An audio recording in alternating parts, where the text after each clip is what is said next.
বাঁধব হাজিদের ঘেরা,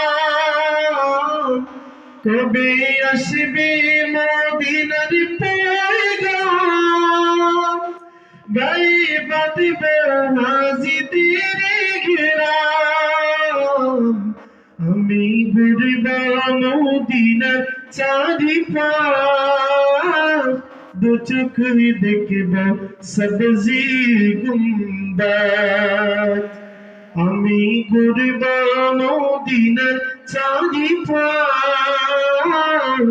দু চোখে দেখব সবজি গুম্বাদ, আমি লিখব চিঠি দেব তোমার, পাখি পৌঁছে তৃষ্ণায় কাতর আমার মন, তৃষ্ণা মিটাবে কফ জমজম, তৃষ্ণায় কাতর আমার মন, তৃষ্ণা মিটাবে কফ জমজম, সে পানি মাখব আমি সারা গায়, পাখি পৌঁছে দিও রোজায়, সে পানি মাখব আমি সারা গায়, পাখি পৌঁছে দিও রোজায়, আমি লিখব চিঠি দেব তোমায়, পাখি পৌঁছে দিও রোজায়, আমি লিখব চিঠি দেব তোমায়, পাখি পৌঁছে দিও রোজায়। আসসালামু আলাইকুম। হুজুরের মহামূল্যবান নসিহত পেশ করার জন্য মাহফিল কমিটির পক্ষ থেকে বিশেষভাবে অনুরোধ করছি।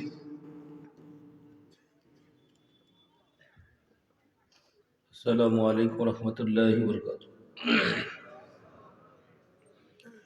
আসসালাতু ওয়াসসালামু আলাইকা ইয়া রাসূলুল্লাহ, আসসালাতু ওয়াসসালামু আলাইকা ইয়া হাবিবাল্লাহ, আসসালাতু ওয়াসসালামু আলাইকা ইয়া শাফিয়াল মুযনিবিন,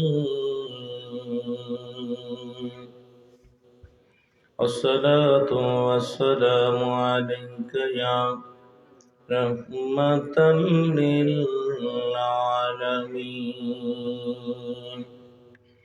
জি যেখানে আছেন জবানটা খুলে একটু দরুদ শরীফ পড়ুন। আল্লাহুম্মা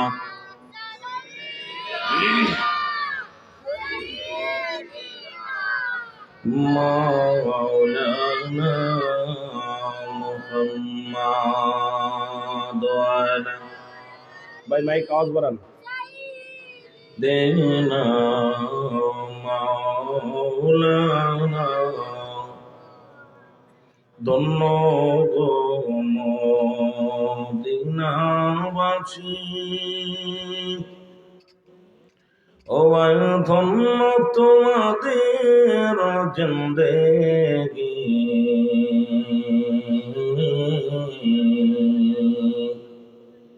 তোমাদের মাঝে আগমন করেছেন সে জামানার নূর নবী, আল্লাহুম্মা সাল্লি আলা মাওলানা মুহাম্মাদ ওয়ালা, সবাই একটু আগে আগে আসেন আর মহব্বতে পড়েন। সাইয়্যিদিনা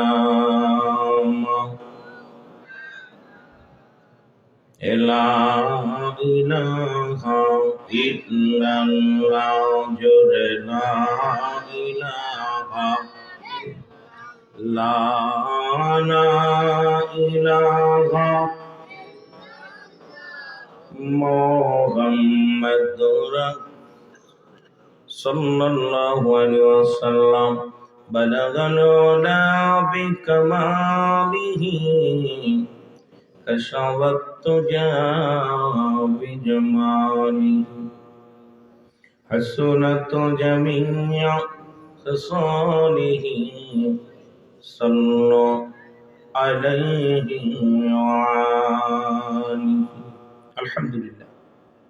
সমস্ত প্রশংসা সেই মহান রব্বুল আলামিনের দরবারে, যে রব্বে কারীম আজকের এই তৃতীয় বাৎসরিক ইসলামী সুন্নি মহাসম্মেলন বুদ্ধিমন্তপুর মহিউস সুন্নাহ ইসলামী যুব সংগঠনের উদ্যোগে হযরত আল্লামা মহিউদ্দিন আল কাদরি রহমতুল্লাহ আলাইহি ইসালে সব, এই ইসালে সব উপলক্ষে রব্বুল আলামিন তৃতীয় বাৎসরিকের ওয়াজ মাহফিলে আসার মতো বসার মতো সুযোগ দান করলো। উচ্চ কণ্ঠে আওয়াজ দেবেন আলহামদুলিল্লাহ। আজকের এই মাহফিল থেকে সালাম ও কদম জানাই কুল কায়নাতের নবী, নবীদের নবী, রাহমাতাল লিল আলামিনের পুত পবিত্র কদম মোবারকে। সালাম ও কদম জানাই বাংলাদেশের অসংখ্য হক্কানি ওলি আল্লাহদের কদম মোবারকে। যেহেতু আল্লাহ তাআলা পবিত্র কালামুল্লাহ শরীফের মধ্যে সূরা ইউনূসের মধ্যে 11 নম্বর পারা 62 নম্বর আয়াত আল্লাহ নিজেই ঘোষণা করেছেন, আলা সাবধান ইন্নানি সালা ইন্নাহুদাল্লাহি, আল্লাহর তরফ থেকে যারা ওলি হয়, লা নাই খাউফুন শব্দের অর্থ ভয়, আলাদা অবস্থান করো আমাদের উপরে জানুন, তাদের কোনো চিন্তা নাই ভাবনা নাই। মেরকাত সরে মেরকাত 10ম খণ্ড 722 নম্বর পৃষ্ঠা, তাফসীরুল বায়ান 5ম খণ্ড 524 নম্বর পৃষ্ঠা। রাসূল পাক সাল্লাল্লাহু আলাইহি ওয়াসাল্লাম বয়ান করেন, আলা সাবধান ইন্নানি সালা ইন্নাহুদাল্লাহি, আল্লাহর তরফ থেকে যারা ওলি হয়, লা ইয়ামুত, তাদের মৃত্যু নাই। অসংখ্য আল্লাহর ওলি শুয়ে আছেন। আর খাজা মাইনুদ্দিন চিশতি রাহমাতুল্লাহ আলাইহির স্মরণের মাহফিল, যেহেতু এই দেশের মধ্যে সাহেব কেবলা শুয়ে আছেন, শাহজালাল শুয়ে আছেন, শাহপুরান শুয়ে আছেন, 360 জন আউলিয়া আগমন করেছিল, প্রত্যেকেই এই এলাকার মধ্যে অত্র সিলেট বিভাগের মধ্যে শুয়ে আছেন। সকলকে জানাই সালাম। সালাম জানাই আজকের মাহফিলের সম্মানিত সভাপতি সাহেব জনাব হযরত মাওলানা দিদার আহমেদ নোমানী সাহেব, আজকের এই মাহফিলের সম্মানিত প্রধান অতিথি জনাব হযরত মাওলানা হাফেজ রমজান আহমেদ চৌধুরী ফুলতলি, আজকের মাহফিলের সম্মানিত প্রধান আকর্ষণ যিনি আলোচনা করে গিয়েছেন জনাব হযরত মাওলানা হাফেজ আবু হানিফ আনোয়ারি সাহেব চাঁদপুর, আজকের মাহফিলের বিশেষ আকর্ষণ যিনি আমার আগে আলোচনা করলেন, অত্যন্ত সুন্দর আলোচনা করেছেন জনাব হযরত মাওলানা তাজুল ইসলাম বিপ্লবী সাহেব।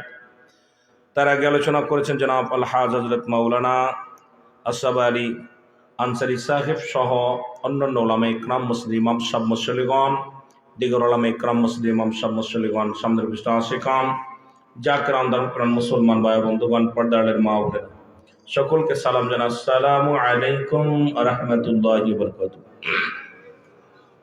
যেহেতু রাত অনেক হয়ে গেছে, ভূমিকা নয় আলোচনা।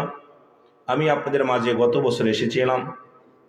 আমি এত বড় আলেম না, আকাশের নিচে এই জমিনের উপরে আমার মতো নরাধন দ্বিতীয় আর কেউ নাই।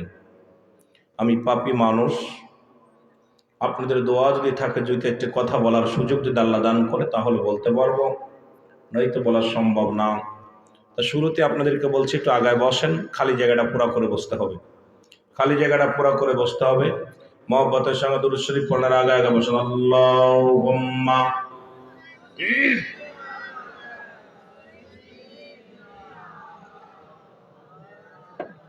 ভাই, এই 3টা ফুলার খালি আওয়াজ আসছে। আপনারা নবীর উপরে দুরূদ পড়েন, কষ্ট হচ্ছে আপনাদের? রসুলের উপরে দুরূদ পড়লে 10টা গুনাহ মাফ হয়ে যায় একবার পড়লে। রসুলের উপরে দুরূদ পড়লে আল্লাহ খুশি হয়, রসুল খুশি হয়, ফেরেশতারা খুশি হয়। কিন্তু আমার মনে হচ্ছে আপনাদের মনে হয় মাহে রমাদান মাস এসে গেছে, এখনো দেরি আছে। আজকে 30 তারিখ, আগামীকাল সূর্য উদয় হবে, এরপর দিন যাবে। এদিন থেকে শুরু করে 18 তারিখ পর্যন্ত অপেক্ষা করতে হবে। এখন রোজার 18 দিন বাকি আছে। দয়া করে একটু জোরে জোরে পড়েন না, আল্লাহুম্মা।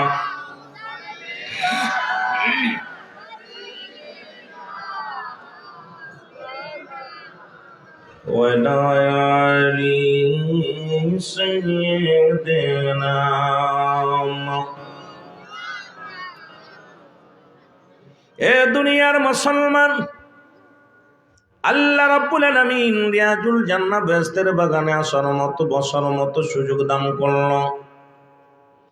এ সময় কত মানুষ জেলখানায়, কত মানুষ হাসপাতালে, কত মানুষ মৃত্যু শয্যায় সজ্জিত। রব্বুল আলামিন আপনাদেরকে জেলখানায় নেন নাই, হাসপাতালে নেন নাই, সুন্দর পরিবেশ জান্নাতের বাগানে বসার মতো সুযোগ দান করলো। উচ্চ কণ্ঠে আওয়াজ দিয়ে চিল্লায়া বলা যাবে না আলহামদুলিল্লাহ। এ দুনিয়ার মুসলমান,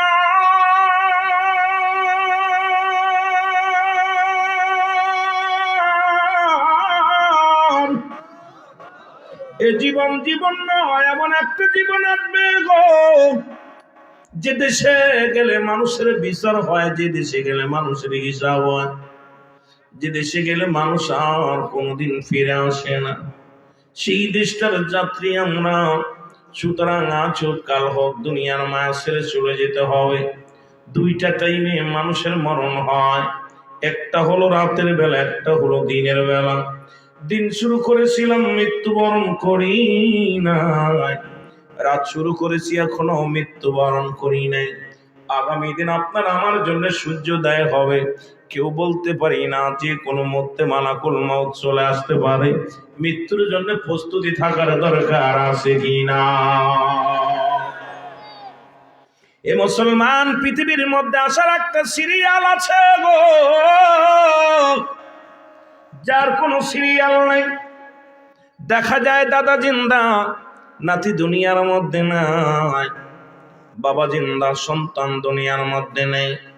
দেখা যায় মুসলমান, বাবার কাঁধে সন্তানের লাশ, সন্তানের কাঁধে বাবার লাশ। কি কখন চলে যাবে কেউ বলতে পারি না। পরবর্তী সময় আপনার জন্য কি নিয়ামত বয়ে আনতেছে আপনি যেও জানেন না। কারণ সদা সর্বদাই মালুক মালাকুল মউত, যে কোনো মুহূর্তে আসতে পারে। প্রস্তুতি থাকেন।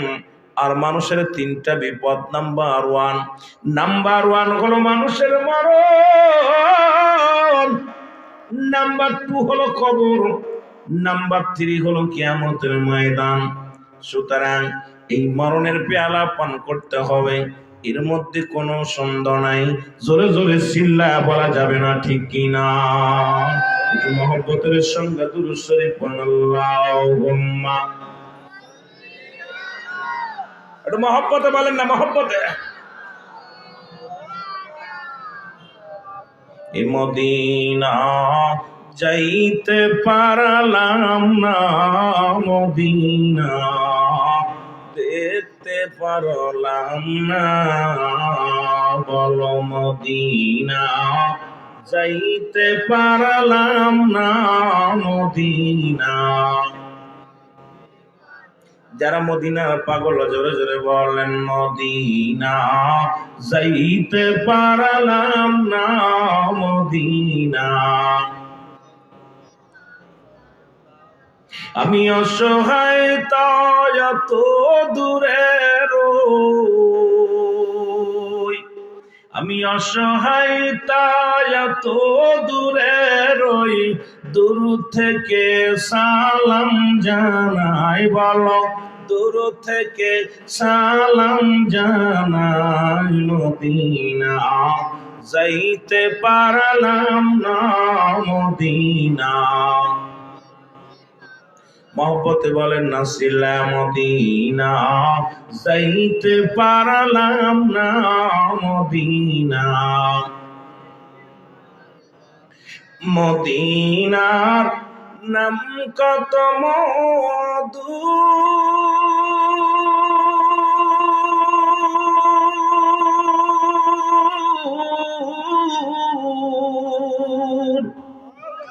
মদিনা আর যে কত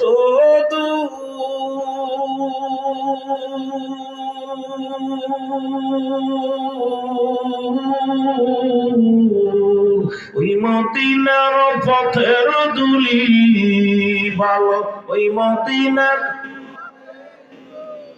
মাখুতে পারলাম না, মদিনা যাইতে পারলাম না, মদিনা। আরো জোরে জোরে চিল্লায় বলেন, মদিনা যাইতে পারলাম না, মদিনা। আমি অসহায় তাই এত দূরে রই, বলো অসহায় তাই দূর থেকে সালাম জানাই, বলো দূর থেকে সালাম জানাই। মদিনা যাইতে পারলাম না, মদিনা মদিনার নাম কত সুন্দর,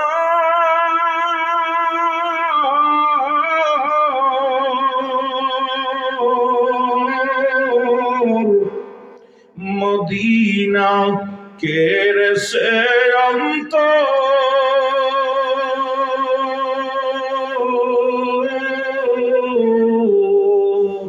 এই বুদ্ধিমন্ত পূর্বাসীর সালাম খানি, গরিব দুঃখে সালাম খানি পৌঁছাই দিল মদিনায়, বলো না মদিনা যাইতে পারলাম না, মদিনা। মহব্বতে চিল্লায় বলেন মদিনা যাইতে পারলাম না, মদিনা। এই দুনিয়ার মুসলমান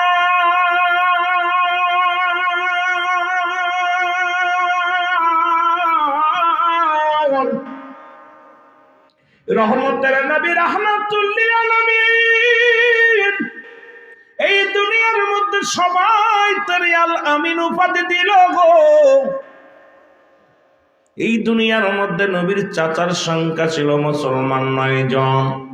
এদের মধ্যে 2 জন ইমানদার, একজনের নাম আমির হামজা আর একজনের নাম আব্বাস। এই দুনিয়ার মধ্যে রাসূল পাক সাল্লাল্লাহু আলাইহি ওয়াসাল্লামের 7 জন চাচা নবীরে চিনতে পারে নাই। দুশমনে রাসূলরে মুসলমান শুনে না। নবীর ফুফুদের সংখ্যা ছিল 6 জন। এদের মধ্যে 2 জন হলো ইমানদার, একজনের নাম হযরত সুফিয়া আর একজনের নাম হযরত ওমর।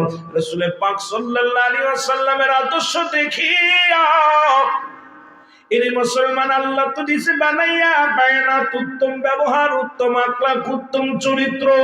মক্কা মদিনার কাফেরেরা পর্যন্ত মক্কার মানুষেরা নবীজিকে সত্যবাদী দেখিয়া, নবীর আদর্শ দেখিয়া মানুষ সব আল আমিন উপাধি দিলেন রাসূল পাক সাল্লাল্লাহু আলাইহি ওয়াসাল্লাম।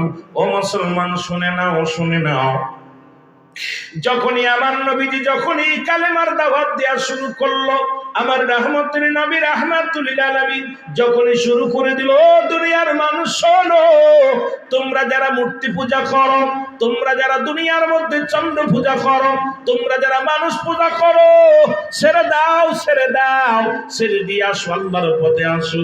মুসলমান কালেমার দাওয়াত দিলেন, লা ইলাহা ইল্লাল্লাহু মুহাম্মাদুর রাসূলুল্লাহ সাল্লাল্লাহু আলাইহি ওয়াসাল্লাম।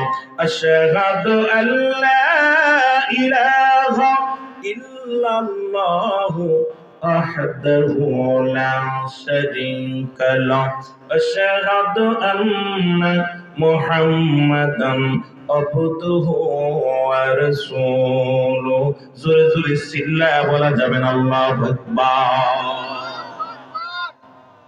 আল্লাহর নবীজি যখন কালেমার দাওয়াত দেওয়া শুরু করলো গো,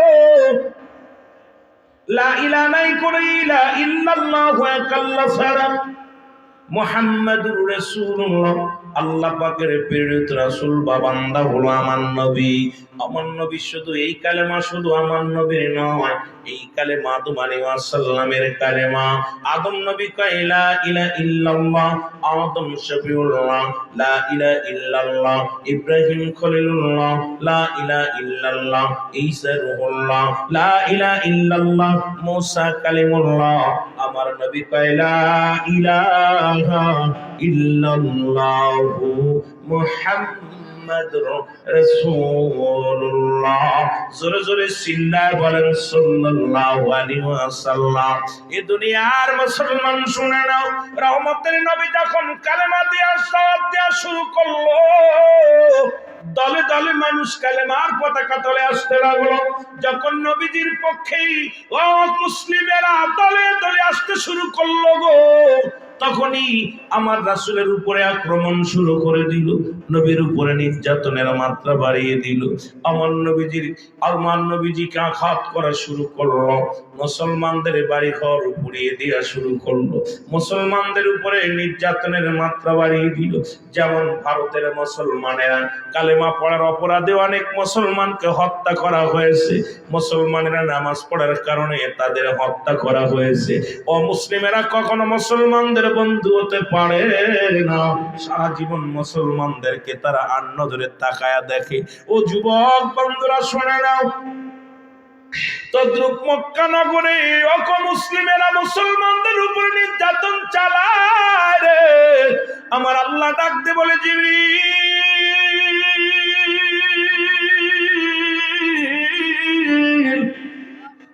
যাও যাও, চলে যাও, তাড়াতাড়ি চলে যাও, যাই আমার হাবিবকে বলো আমার হাবিব যেন মক্কায় অবস্থান না করে, আমার নবী যেন মদিনার দিকে রওনা হয়ে যায়। মক্কার মানুষের আমার নবীর কষ্ট দেয়, আমার নবীর অপমান করে। মক্কার চেয়ে মদিনার আবহাওয়া ভালো, মদিনার মানুষদের মন ভালো, মদিনার মানুষের মদিনায় অর্থনৈতিক অবস্থা ভালো, মদিনার আবহাওয়া ভালো, সবকিছু মদিনার মানুষ পেতে বসে আছে নূর নবীর আশায়, নবীর কদমের আশায়, রহমতের নবী আশায় মদিনাবাসী বুক বেঁধে আছে। যাও যাও যাও, আমার নবীর যে বলো আমার নবী যেন মক্কা ছেড়ে মদিনায় চলে যায়।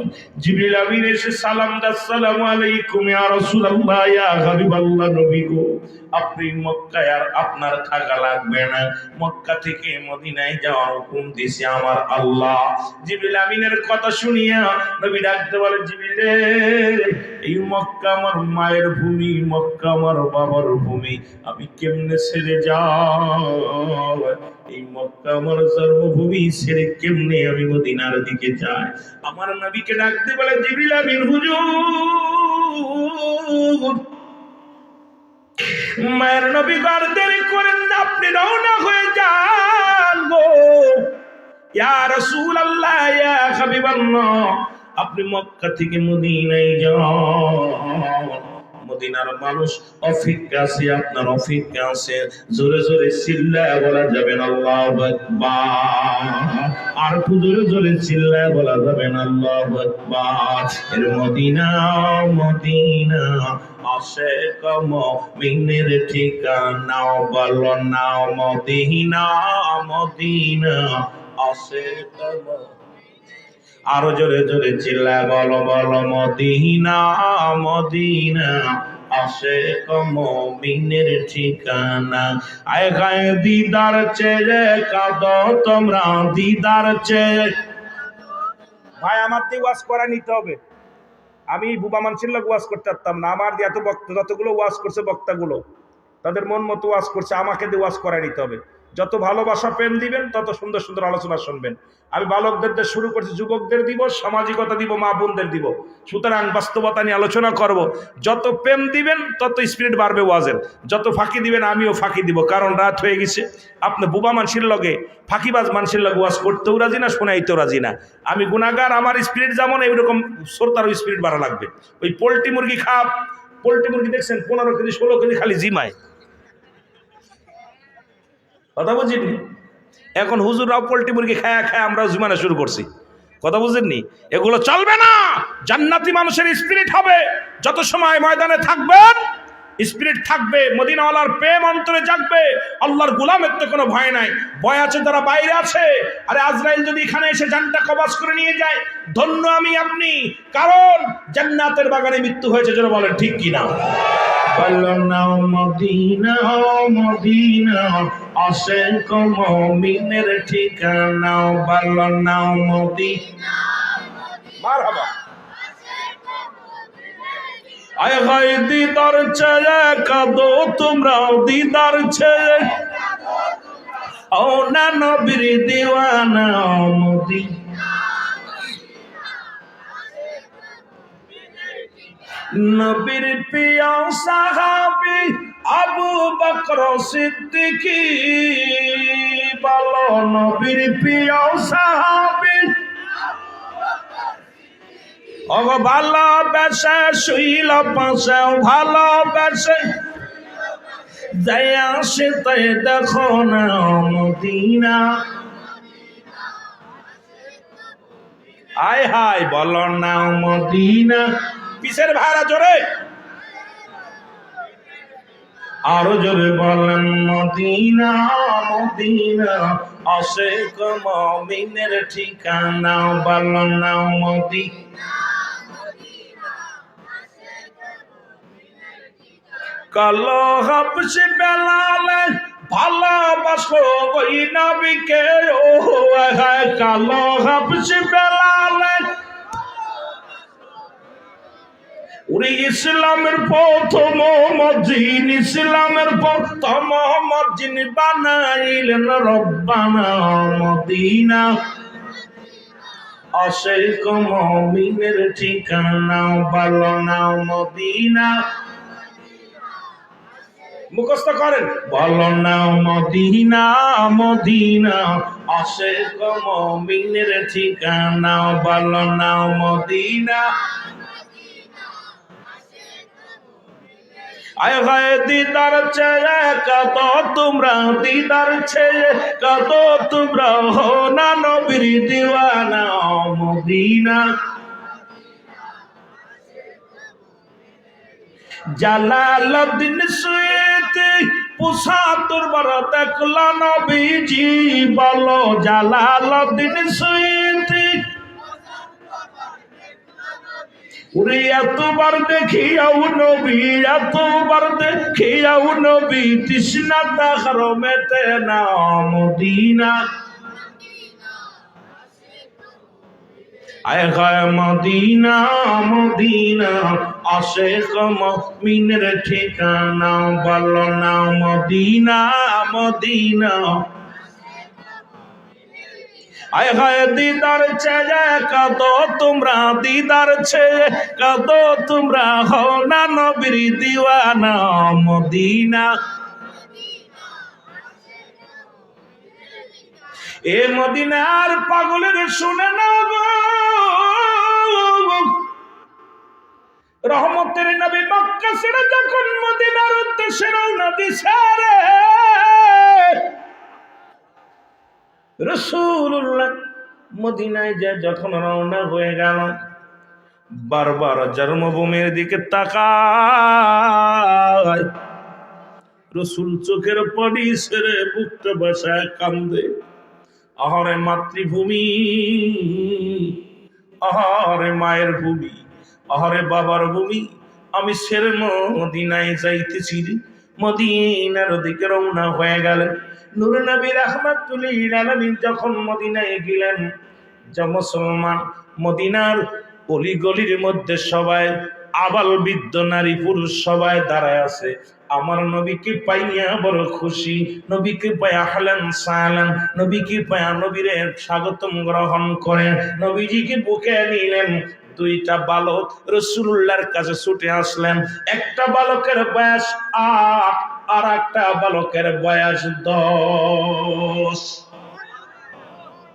কত বছর? বালক দুটা দেখে সামনে বসে আছে পাগলগুলো, এদের দিয়ে কুয়া শুরু করো। তারপরে যুবকগুলো কত বছর বয়স? ৮ বছর ১০ বছর। আরে ছোট মানুষ নবীজির কাছে ছুটে এসে ডাক দিয়ে বলে, আসসালামু আলাইকুম, আপনি কি নবী? বালক দুটো ডাক দিয়ে বলে, হুজুর আপনি কি নবী? বালকরা চিন্তা করছে নবী বুঝি কি জিনিস, কি হালুয়া। ওরা তো বুঝতে পারে নাই নবী কান্ধন, নবী কিরকম। নবীর তো দেখতে আমগানো মানুষের মতোই। নবী কয়, হায়াতি খায়রুন লাকুম, আমার হায়াতের জিন্দেগিটা উম্মতের জন্য কল্যাণ স্বরূপ। ওফাতি খায়রুন লাকুম, নবী কয় আমার ওফাত উম্মতের জন্য কল্যাণ স্বরূপ। বালক দুটি যায় ছোট্ট ছোট্ট দুটি ভাই, ১ বছর মুসলমান, একটার বয়স ৮ আর একটা বছর ১০। এই দুইটা বালক যা ডাকতে কয়, হুজুর আপনি কি নবী? আমার নবী কয়, হ্যাঁ আমি নবী। বলে, ইয়া রাসূলুল্লাহ, ইয়া হাবিবাল্লাহ, আপনার নাম কি গো? আমার নবী কা, আমার নাম মুহাম্মাদুর রাসূলুল্লাহ সাল্লাল্লাহু আলাইহি ওয়াসাল্লাম। বালক দুটি ইন্টারভিউ নেয় আমার নবীর। মক্কা থেকে যখন মদিনায় গেলেন, ইন্টারভিউ নেয় দুইটা বালক, একটার বয়স 8 আর একটা বয়স 10। আল্লাহর নবী ডাকতে বলে, বালকেরা রে বসো। নবীজি কি ডাকতে বালক বলে, হুজুর আপনার মা বাবা আসেনি বেশে? আমার আব্বাও নাই মাও নাই। হুজুর আপনার আব্বা মা কোথায়? আমার আব্বা জান দুনিয়া থেকে বিদায় হয়ে গেছে, মা দুঃখিনু বিদায় হয়ে গেছে। যখন আমার বয়স মাত্র 6 মাসের, জনম দুঃখিনী মায়ের গর্ভে যখন ছিলাম রে, বাবা এতিম বানায় না, শরীয়তের চোখ দিয়ে জীবনে বাবারে দেখি নাই, শরীয়তের চোখ দিয়ে আমি আমার আব্বারে দেখি নাই। ও বালকেরা রে, আমি বড় এতিম, আমি বড় এতিম রে বালকেরা রে। বালক বলে, হুজুর আপনার মা কি নাই? আমার নবী কয়, বালকেরা রে, আমার বয়স যখন মাত্র 6 বছর রে, আমার মাকে আমি হারাইছি, আমি বড় এতিম। এই দুনিয়ার মধ্যে আমার মাও নাই, বাবাও নাই। জোরে জোরে চিল্লা বলা যাবে না আল্লাহু আকবার। নূরের নবী রাহমাতুল লিল আলামিন চোখের পানিগুলো মা বাবার কথা শুনে নবীজির চোখ দিয়ে হাজার জোরে পানি ঝরে। বালক দুটি নবীজি ডাকতে কয়, বালকেরা রে, তোদের কি মা নাই, তোদের কি বাবা নাই? বালক বলে, হুজুর আমরা মদিনাবাসী, আমার বাবা নাই, আমার বাবাও দুনিয়া থেকে বিদায় হয়ে গেছে। এই দুনিয়ার মধ্যে মা দুঃখিনী বেঁচে আছি। আর রাসূলুল্লাহ, ইয়া হাবিবাল্লাহ, আমার নবীর ডাকতে কয়, নবী গো আপনি মক্কা থেকে কেন মদিনায় আসলেন গো নবী? আমার নবী ডাকতে বলে, বালকেরা রে, আমি নবী আসি কালেমার দাওয়াত নিয়ে মদিনার বুকে আসি, মদিনার মানুষের কালেমার দাওয়াত শোনাইব, ইসলামের দাওয়াত দিব। মদিনার অলিগলিতে আমি ইসলামের দাওয়াত প্রচার করব। জোরে জোরে চিল্লা বলা যাবে না মারহাবা। বালক বলে, হুজুর আপনি ইসলামের দাওয়াত দিবেন, মক্কায় মানুষ নাই, আপনি মদিনায় আসছেন, মক্কায় কি কোনো মানুষ নাই? নবীকে আছে। তো হুজুর মক্কায় দাওয়াত না দিয়ে চলে আসছেন কেন? আপনি ওদেরকে দাওয়াত না দিয়ে আপনি আমাদের এনেছেন কেন? ছোট মানুষ তো। রাসূল বলতেছে, আমি মদিনায়, আমার আল্লাহ পাঠাইছে, মদিনায় আসতে বলছে, আল্লাহর হুকুমে আসি। বলে, নবী গো মক্কায় মানুষ নাই? আছে, মক্কা নগরে মানুষ আছে রে। বালক ধরে ডাকতে বলে, নবী গো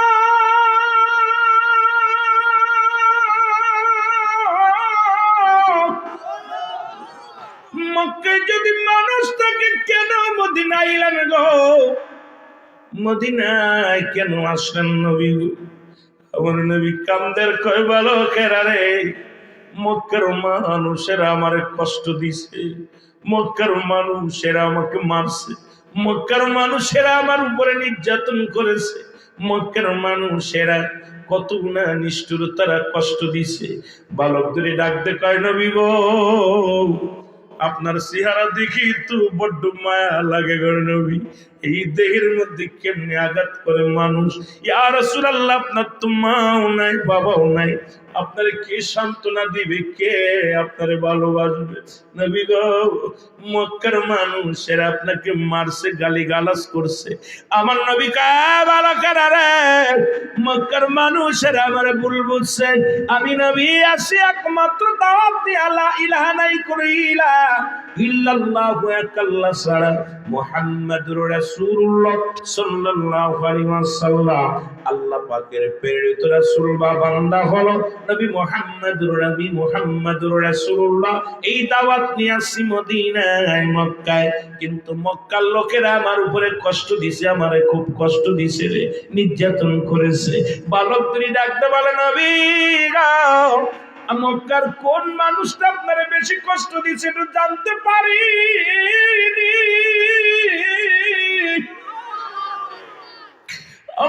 চোখের পানিগুলো ছিঁড়ে বলে বালকের রে, ওই মক্কা নগরে আমার দূর সম্পর্কের এক চাচা, নাম তার আবু জেহেল, আমার প্রচন্ড কষ্ট দিছে রে, আমারে বড় কষ্ট দিছে।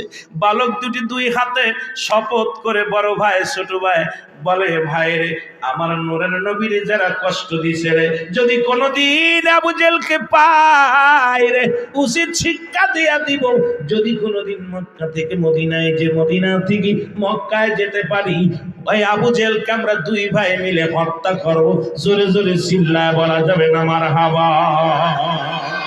আমার কিছু ভালো লাগে না মন হইয়া, আরে মনে চাই উড়িয়া যাইতাম সোনার মদিনায়, বলো মনে চাই উড়িয়া যাইতাম। আল্লাহ আমার কিছু ভালো লাগে না মন হইয়া, এর মনে চাই উড়িয়া যাইতাম সোনার মদিনায়, বলো মনে চাই উড়িয়া যাইতাম। আল্লাহ যদি দিত পাখা, আমরা উইরা যাইয়া করতাম দেখা, বলো মৌলাই যদি দিত, আমরা উইরা গিয়া করতাম দেখা। ওরে আমরা মোদের গরিব বলে যাইতে পারলাম না, বলো আমরা মোদের গরিব বলে। আল্লাহ আমার কিছু ভালো লাগে না মন হইয়াছে, একটু জোরে জোরে চিল্লায় বলেন, মনে চাই উড়িয়া যাইতাম সোনার মদিনা, বলো মনে চাই উড়িয়া যাইতাম। আল্লাহ আমার কিছু ভালো লাগে না মন হইয়া, মনে চাই উড়িয়া যাইতাম। বুদ্ধিমন্তীপুর বাসী কে যাও মদিনায় শুনি, এই গোলামের সালাম খানি দিও পৌঁছায়া, বলো এই গোলামের সালাম খানি দিও পৌঁছায়া। আল্লাহ আমার কিস এর মন হইয়াছে দেওয়ানা, মনে চাই উড়িয়া যাইতাম সোনার মদিনা, বলো মনে চাই উড়িয়া যাইতাম। আল্লাহ যদি দিত পাখা, আমরা উইরা গিয়া করতাম দেখা, বলো আল্লাহ যদি দিত, আমরা উইরা গিয়া করতাম দেখা। ওরে আমরা মোদের গরিব বলে আমরা মোদের যাইতে পারলাম না, আল্লাহ আমার কিছু ভালো লাগে না মন হইয়াছে, ওরে মনে চাই উড়িয়া যাইতাম সোনার মদিনা, বলো মনে চাই উড়িয়া যাইতাম। মদিনার পাগলের দিলের কান্না লাগে শোনো রে,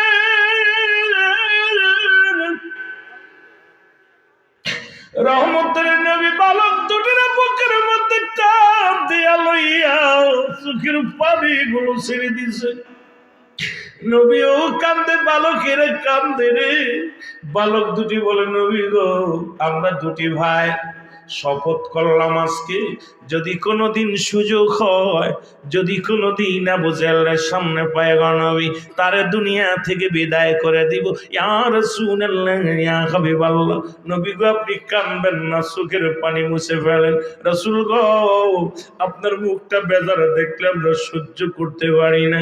নবী গো, ও নবী, আপনার তো দুনিয়ায় মাও নাই বাবাও নাই।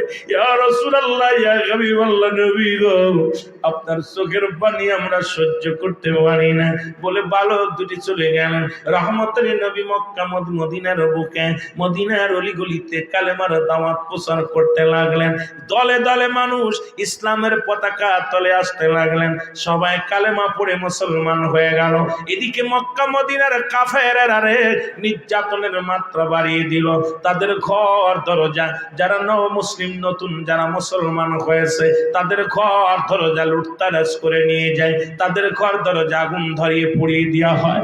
ও যুবক, তাদের তাদেরকে হত্যা করা হয়। যেমন মক্কা আমরা দেখেছি ভারতের মধ্যে, আরে আমার কিছু হিন্দু রাজ্য মুসলমান শুনে নাও, ওই মোদির কিছু গোলামেরা দেখেছি রে আমার অনেক মায়ের বুরকা টেনে ছিঁড়ে ফেলেছে। অনেক মা বোনেরা বুরকা পরে যখন তার স্কুল কলেজে যায়, তাদের বুরকায় মুসলমান কি মারা হয়, রং মারা হয়েছে, তাদের বুরকা টেনে টেনে খোলা হয়েছে, জোর করে তাদের জয় শ্রীরাম বলা হয়েছে।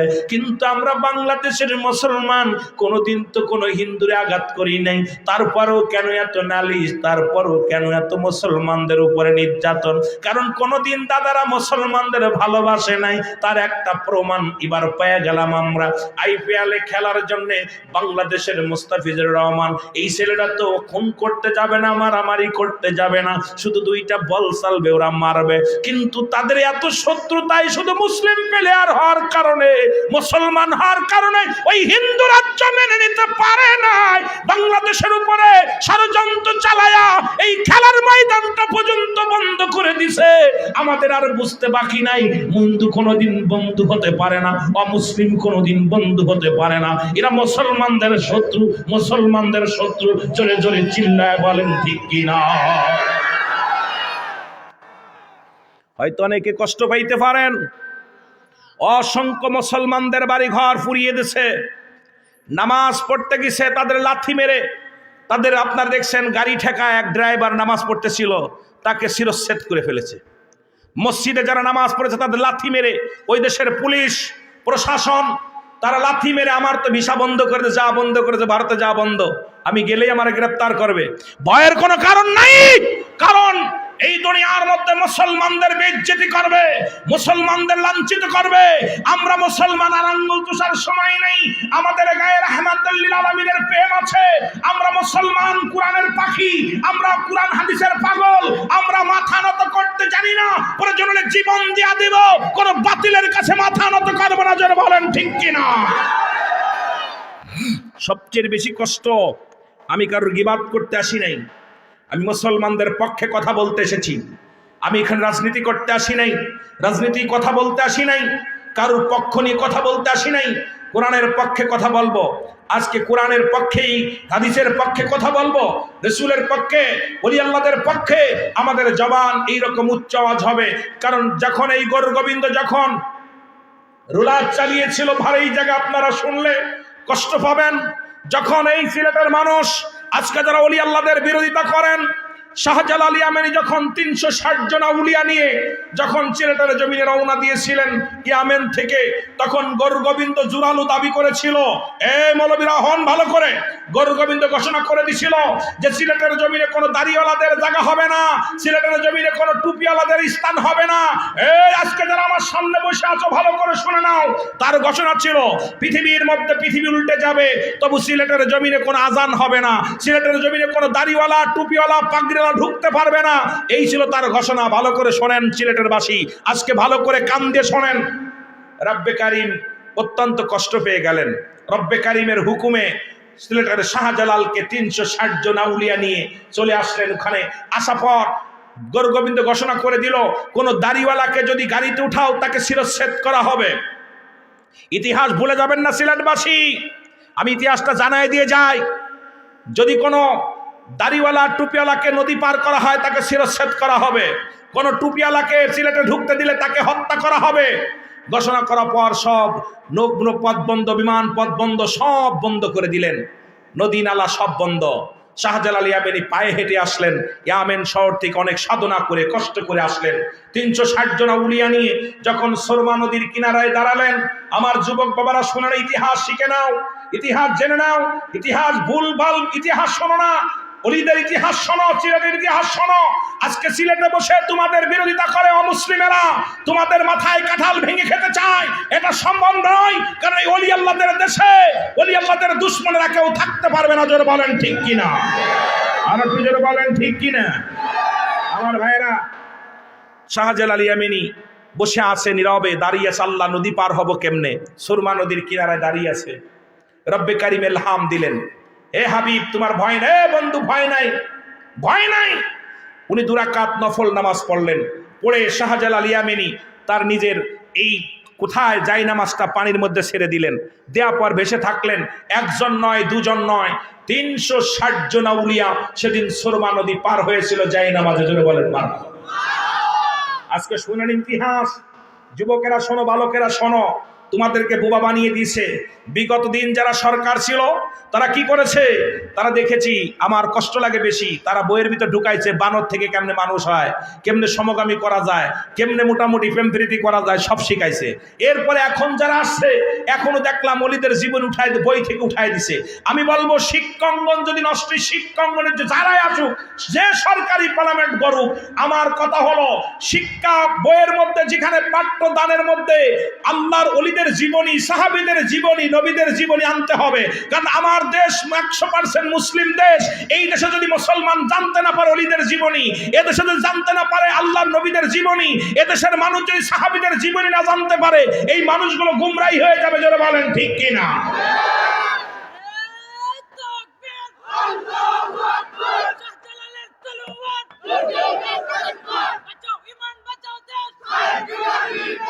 তুই তো এবারে আমার হিট করলি, তুই তো বাজানে এবারে আমার হিট করলি, কষ্ট দিলি রে। আল্লাহর ওলিদের কাছে আসে এলহাম, নবীদের কাছে আসে ওহী। আল্লাহর ওলি 2008 সালে দুনিয়া থেকে ওফাত নিছেন। শাহজালাল কেডা সাহেব কেবলা 2000 কয় সালে? 8 সালে দুনিয়া থেকে বিদায় নিছেন, পর্দা নিছে। উনি একটা কথা বলে গেছে, বাঁচাও ইমান, বাঁচাও দেশ। দেশের যে অবস্থা, ইমানের অবস্থা খুব 12 বাজে গেছে। দাড়িওয়ালা টুপিওয়ালা যা শুরু করছি আমরা, এগুলো ইমানের অবস্থা খুব কাহিল, আর দেশের অবস্থাও খুব কাহিল। জোরে বলেন ঠিক কিনা? আল্লাহর ওলির কথা বিফলে যাবে না। আল্লাহর ওলি জানতেন। এই জন্য সাহেব কেবলার মুরিদান যারা আছো, অনুসারী আছো, ইমানটা মজবুত রেখো। অনুরোধ করব, ইমান দুর্বল করো না। কেন সাহেব কেবলা বলে গেছে, বাঁচাও ইমান, বাঁচাও দেশ। সাহেব কেবলার নির্দেশ। আজকে দেখেন অবস্থা খুব কাহিল। ইমান এখন, ইমানের কোনো মূল্য নাই। ইমানদার ইমান এখন কোথায় চলে গেছে আপনারা সব ভালো জানেন। ইমানের অবস্থাও খারাপ, দেশের অবস্থাও খারাপ। দেশকেও বাঁচাতে হবে, ইমানকেও বাঁচাতে হবে। যেটা বলেন ঠিক কিনা? আমি, আপনারা বলতেছেন আমার গায়ের পশমগুলো সব হারিয়ে গেছে। অনেক প্রোগ্রাম আল্লাহ আমাকে করাইছে ওনার সাথে আমি এইরকম পাশে বসে থাকছি আর আমি আলোচনা করছি। আমি সেই গুনাহগার, আমি সেই পাপী। আমাকে অত্যন্ত মায়া করতেন, ভালোবাসতেন। আমি সাহেব কেবলাকে সেলো দিই। প্রথম আমার জীবনে প্রথম মাহফিল করছি সাহেব কেবলার মাহফিল। আর ওনার যখন ডান দিকে তাকায় আমার স্মৃতিগুলো ভাসে। এই জন্য সাহেব কেবলার এই কথাটা সিলেটবাসীর জন্য অনেক গুরুত্বপূর্ণ কথা। ইমান বাঁচাও, দেশ বাঁচাও, ইমান বাঁচাও, দেশ বাঁচাও। দুর্নীতির ওই ডাকারায় বসে জাহির করে জ্ঞান, কলম দিয়া কামাই টাকা, কলম দিয়া আবার ধরে সাধুর ভান। ওরা শিক্ষিত শয়তান, ওরা শিক্ষিত শয়তান, ওরা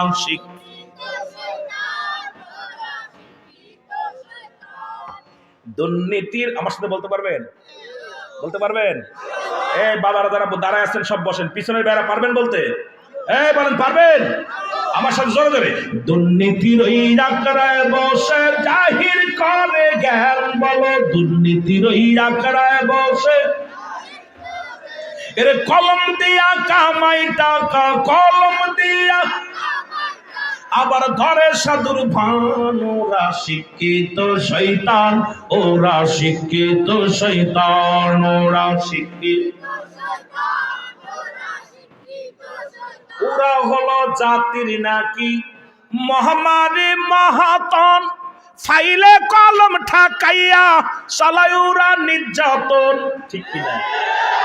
ওরা হলো জাতির নাকি মহামারী মহাতন, ফাইলে কলম ঠাকাইয়া চালায় ওরা নির্যাতন। ঘুষের টাকায় ওদের ভুড়ি, ঘুষের টাকায় করে যে টান টান। ওরা শিক্ষিত।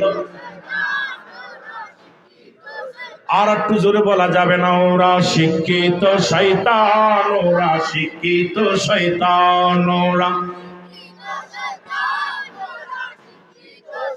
আবার স্কুল কলেজের দিকটা ভাই দেখো না চোখ মেলিয়া, মেয়েরা সব পয়সা ছাড়িয়া আছে শুধু প্রেম লইয়া। ঠিক না? ঠিক না? খালি আর যোগ বি, বি যোগ বি যোগ সি, যোগের মধ্যে পাইলো কি জোরে ঠিকই রে।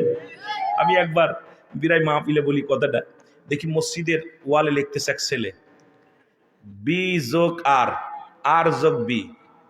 আমি যাই মসজিদের ওয়ালে কি লিখিস? কয় হুজুর নাম লিখতেছি। কই কি লিখতেছিস? কয় হুজুর আর। আমি তো আরতে আরিফ, ওর নাম কি? কথা কয় না রে, আরিফ, আরতে আরিফ। কয় হুজুর আরতে আরিফ আর বিতে হলো বিতি। কথা বুঝছেন? কি রে, ফেমের অবস্থা তো খুব খারাপ। কি যে অবস্থা দেশের মধ্যে চলতেছে, খালি প্রেম প্রীতি জোরে বলেন ঠিক কিনা? আবার স্কুল কলেজের টিকিটা ভাই দেখো না চোখ মেলিয়া, ছেলেরা সব পয়সা হারিয়া আছে শুধু প্রেম লইয়া। আরে অস্ত্র যে তার সঙ্গের সাথী, অস্ত্র যে তার সঙ্গের সাথী, হইতেছে মস্তান ওরা শিক্ষিত, ওরা শিক্ষিত শয়তান ওরা। দুর্নীতির ওই ডাকরায় বসে জাহির করে জ্ঞান, কলম দিয়া কামাই টাকা, কলম দিয়া কামাই টাকা, আবার ধরে সাধুর ভান ওরা শিক্ষিত। এই যে সামনে রমজান মাস আছে, সব ঘুষখোর আর সুদখোর হাতে তসবি থাকবে, টুপি মাথায় দিয়া, এই ঘুষখোর হারামখোর, হারামখোররা সব মিসাক করবো আর টুপি একটা মাথায় দিয়ে ঘুরবো, সুদের কারবার করবো। জোরে কোন ঠিক কিনা? অসংখ্য সুদখোর ঘুষখোর। আস্তে আস্তে যাই, ধীরে ধীরে, তোরা একটু খালি তাল দিস, তারপরে দেখতেছি। জোরে কোন ঠিক কিনা? এই তো স্পিরিট আছে, জোর আছে। কষ্ট পাচ্ছ? বুড়োটার ভিতরে জৈবন আছে, মার হাবা। এই তো এইটারই জৈবন, জৈবন, জৈবনের গান পড়ছো না? জৈবনের গান, জৈবন খালি বুড়া হইলে ওই রে যুবক গুলো দেবরা।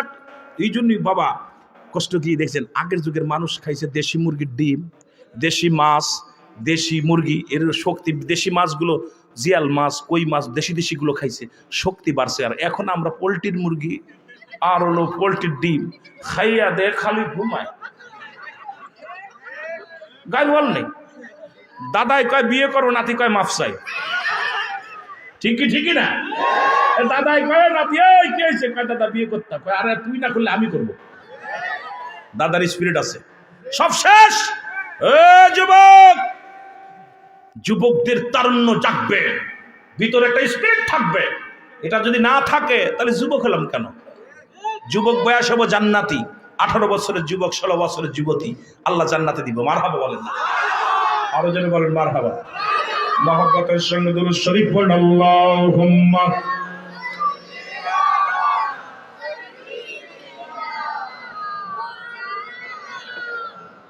আরো জোরে বলেন আলা আলি সাইয়্যিদিনা। এ দুনিয়ার মুসলমান,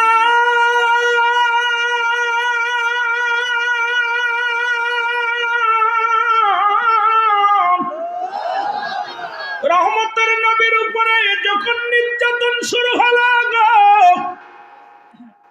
মুসলমানদের উপরে যখন নির্যাতন হয়, রব্বে কারিম সহ্য করতে পারে নাই। রব্বে কারিম ডাক দেখায়, জিবরিল তাড়াতাড়ি যাও, আমার হাবিবকে জানায়া দাও, আমার হাবিব যেন আর বসে না থাকে রে। মুসলমানদের রক্ত জমিনের ভিতরে পড়ে যায়, রক্ত পড়ে জমিনের মধ্যে, মুসলমানদের ঘর দরজা পুরায়া দেয়। আমি আল্লাহ সইতে পারি না। যারা জিবরিল যা, আমার হাবিবকে বলো সে যেন বাতিলের বিরুদ্ধে জিহাদ ঘোষণা করে। জোরে বলা যাবে না মারহাবা? মুসলমানদের কষ্ট হইলে আল্লাহর কষ্ট হয়। এ মুসলমান, তোমার চোখের পানি আল্লাহ সইতে পারে না, ইমানদারের কষ্ট আল্লাহ সইতে পারে না, রব্বে কারীম সহ্য করতে পারে না। জিবরিল আমিন সালাম দিয়ে বলে, আসসালামু আলাইকুম নবী গো। ও মায়ার নবী। নবী কয়, জিবরিল আমিন কেন আসছো বলো? হুজুর, রব্বে কারীম আমারে পাঠাইছে, আর বসে থাকার সময় নাই। কত মুসলমানদের রক্ত জমিনের মধ্যে পড়ছে, কত মুসলমানের বাড়ি ঘর পুড়িয়ে দিছে, কত মুসলমানের নির্যাতন করেছে নবী গো। আমার আল্লাহ পাক হুকুম দিছে, আপনি দেরি করেন না, বাতিলের বিরুদ্ধে জিহাদ ঘোষণা করে দেন। আমার নবী ডাক দেখায়, জিবরিল রে, আমি কার নিয়ে জিহাদ করব রে? আমার মুসলমানদের সংখ্যা কম। নবীজি বললেন, বলা পরে জিবরিল আমিন কয়, হুজুর আল্লাহ আমাকে হুকুম দিছে, আপনাকে বললাম আপনি যুদ্ধের ডাক দেন। নবীজির সঙ্গে সঙ্গে ডাক দিলেন, কোথায় রে মদিনার মানুষেরা রে, আয় আয়, আর ঘরে বসে থাকার সময় নাই, আর ঘরে বসে থাকার সময় নাই। এর মদিনার মুসলমানেরা মার খাল, মদিনার মুসলমানদের রক্ত ঝরে, মুসলমানদের রক্ত জমিনের মধ্যে পড়ে, মুসলমানেরা বাড়িঘর পুড়িয়ে দেয়, আমার রব্বি কারীম সইতে পারি নাই। আরে আমি নবী ঘোষণা করে দিলাম, বাতিলের বিরুদ্ধে, ওই কাফেরদের বিরুদ্ধে জিহাদের ডাক দিলাম রে, আয় আয় তোরা আয়, আগামীকাল যুদ্ধের জন্য প্রস্তুতি নিয়ে আইও। জোরে জোরে চিল্লা বলা যাবে না মারহাবা। বালক দুটির কানে গেছে রে, নবী ডাকছে রে। 8 বছর আর 10 বছরের দুইটা বালক। জিয়াদের সংবাদ শুনে বড় আনন্দ লাগছে মনের ভিতরে। এক দড়ি বাড়ি চলে গেছে। বাড়ি যায় দেখে রে জনম দুঃখিনী মা ফুফায়া ফুফায়া কাঁদতেছে। মার কান্না দেখে বালক দুটি ডাক দেখে, মা ও জনম দুঃখিনী মা, তোমার চোখে কেন পানি? মা কান্দে রে, দুটি ভাইকে বুকের ভিতরে নিয়ে কান্দে রে। আয় বালক রায় রে, আমার মনে বড় কষ্ট রে। বলে, বাবা গো, মা কিসের কষ্ট তোমার মনে? কয়, রহমতের নবী যুদ্ধের ডাক দিছে, জিহাদের ডাক দিছে। বালকেরা যেতে পারবে না, কোনো নারী যেতে পারবে না, কোনো বৃদ্ধ যেতে পারবে না। আজকে বড় কষ্ট বুকের ভিতরে রে বাবা। আজকে যদি তোমার বাবা বেঁচে থাকতো রে, তোমার আব্বা জান যদি বেঁচে থাকতো, যুদ্ধের ময়দানে যাইতো, বাতিলের বিরুদ্ধে জিহাদ করে জীবনটাকে বিলিয়ে দিত রে। আমি কিয়ামতের ময়দানে দাঁড়ায়া বলতাম, আল্লাহ আমি শহীদের বিবি, আমি শহীদের বিবি, আল্লাহ আমি শহীদের বিবি হতে পারলাম না। এই দুঃখ নিয়ে কান্দিরে, আমি আমার ইসলামের জন্য কিছু করতে পারলাম না। কারণ নবীজি বলছে কোন মেয়েরা যুদ্ধে যেতে পারবে না। যেহেতু আমি মেয়ে মানুষ, মহিলা মানুষ, যাইতে পারবো না। আমার বুকে বড় কষ্ট বাজান। আজকে যদি তোমার আব্বা বেঁচে থাকতো, কেমন নারী, কেমন নারী রে বাবা। মেয়েটা কান্দার বলে, বালকের রে, আজকে যদি তোমার আব্বা জান বেঁচে থাকতো, বাতিলের বিরুদ্ধে জিহাদ করতো, যুদ্ধ করিয়া জীবনটা দিয়ে দিত, আমি হাসরের ময়দানে দাঁড়ায়া বলতাম, আল্লাহ আমি শহীদের বিবি ছিলাম, আমি শহীদের বিবি ছিলাম। আজকে আমি শহীদের বিবি হতে পারলাম না, শহীদের মা হতে পারলাম না, এই কষ্ট নিজেও শহীদ হতে পারলাম না। কত সাধনা নবীরে, কত ভালোবাসত রে যুবকেরা, শুনে নাও। এবার বালক দুই ডাকতে কয়, মা মা, চোখের পানি মুছে ফেলো গো মা, আমরা দুই ভাই যাব যুদ্ধের ময়দানে। মা গো, ও আমার মা, আরে আমরা যাইয়া যুদ্ধের ময়দানে যা শহীদ হয়ে যাব, তুমি আল্লাহর দরবারে দাঁড়ায়া বলবা, আল্লাহ আমি শহীদের মা ছিলাম, শহীদের মা ছিলাম। জোরে জোরে চিল্লা বলা যাবে না মারহাবা। কত বয়স, কত আইরে প্রেম। দেখছেন না বালকদের বসে আছে এরা, আর বুড়োগুলো যে ঘুমাচ্ছে, অথচ বাচ্চাগুলো বসে আছে ছাতক পাখির মতো বসে আছে। বলছে, মা গো, আব্বা নেতা কি হয়েছে? তুমি কিয়ামতের ময়দানে দাঁড়িয়ে বলবা আমি শহীদের মা ছিলাম। এরে মা জননী ডাক দে, বলে, বাবা নবীজি বলছে বালকেরা যুদ্ধের ময়দানে যেতে পারবে না। বালকদের নবী এলাও করবে না, কোন মহিলা এলাও হবে না, বোবা এলাও হবে না, বুড়াগুলো এলাও হবে না। এই জন্য বাবা কাঁদতেছি, তোরা যদি বড় হতি যুদ্ধের ময়দানে যাইতে পারতি। আজকে তোরা ছোট্ট মানুষ, আমি যুদ্ধের যাইতে পারলে না, শহীদের মা হতে পারলাম না। ছোট ছেলে ডাক দে কয়, মা গো, ও মা, মার চোখের পানি হাত দিয়ে মুছে ফেলে কয়, মা গো আমার আল্লাহ, ও মা আমরা দুই ভাই ছোট রে, তোমার আমার আল্লাহ তোমার ছোট না মারে, আমরা ছোট কিন্তু আমার আল্লাহ তো ছোট না। মা গো তুমি বিদায় দাও, বিদায় দাও, আমি রহমতের নবীর পক্ষে যাব, যুদ্ধের ময়দানে যাব, যাইয়া হাসি মুখে জীবনটা দিয়ে দিব। মা গো তুমি আল্লাহর দরবারে বলবা আমি শহীদের বিবি ছিলাম, শহীদের মা ছিলাম। জোরে বলা যাবে না মারহাবা।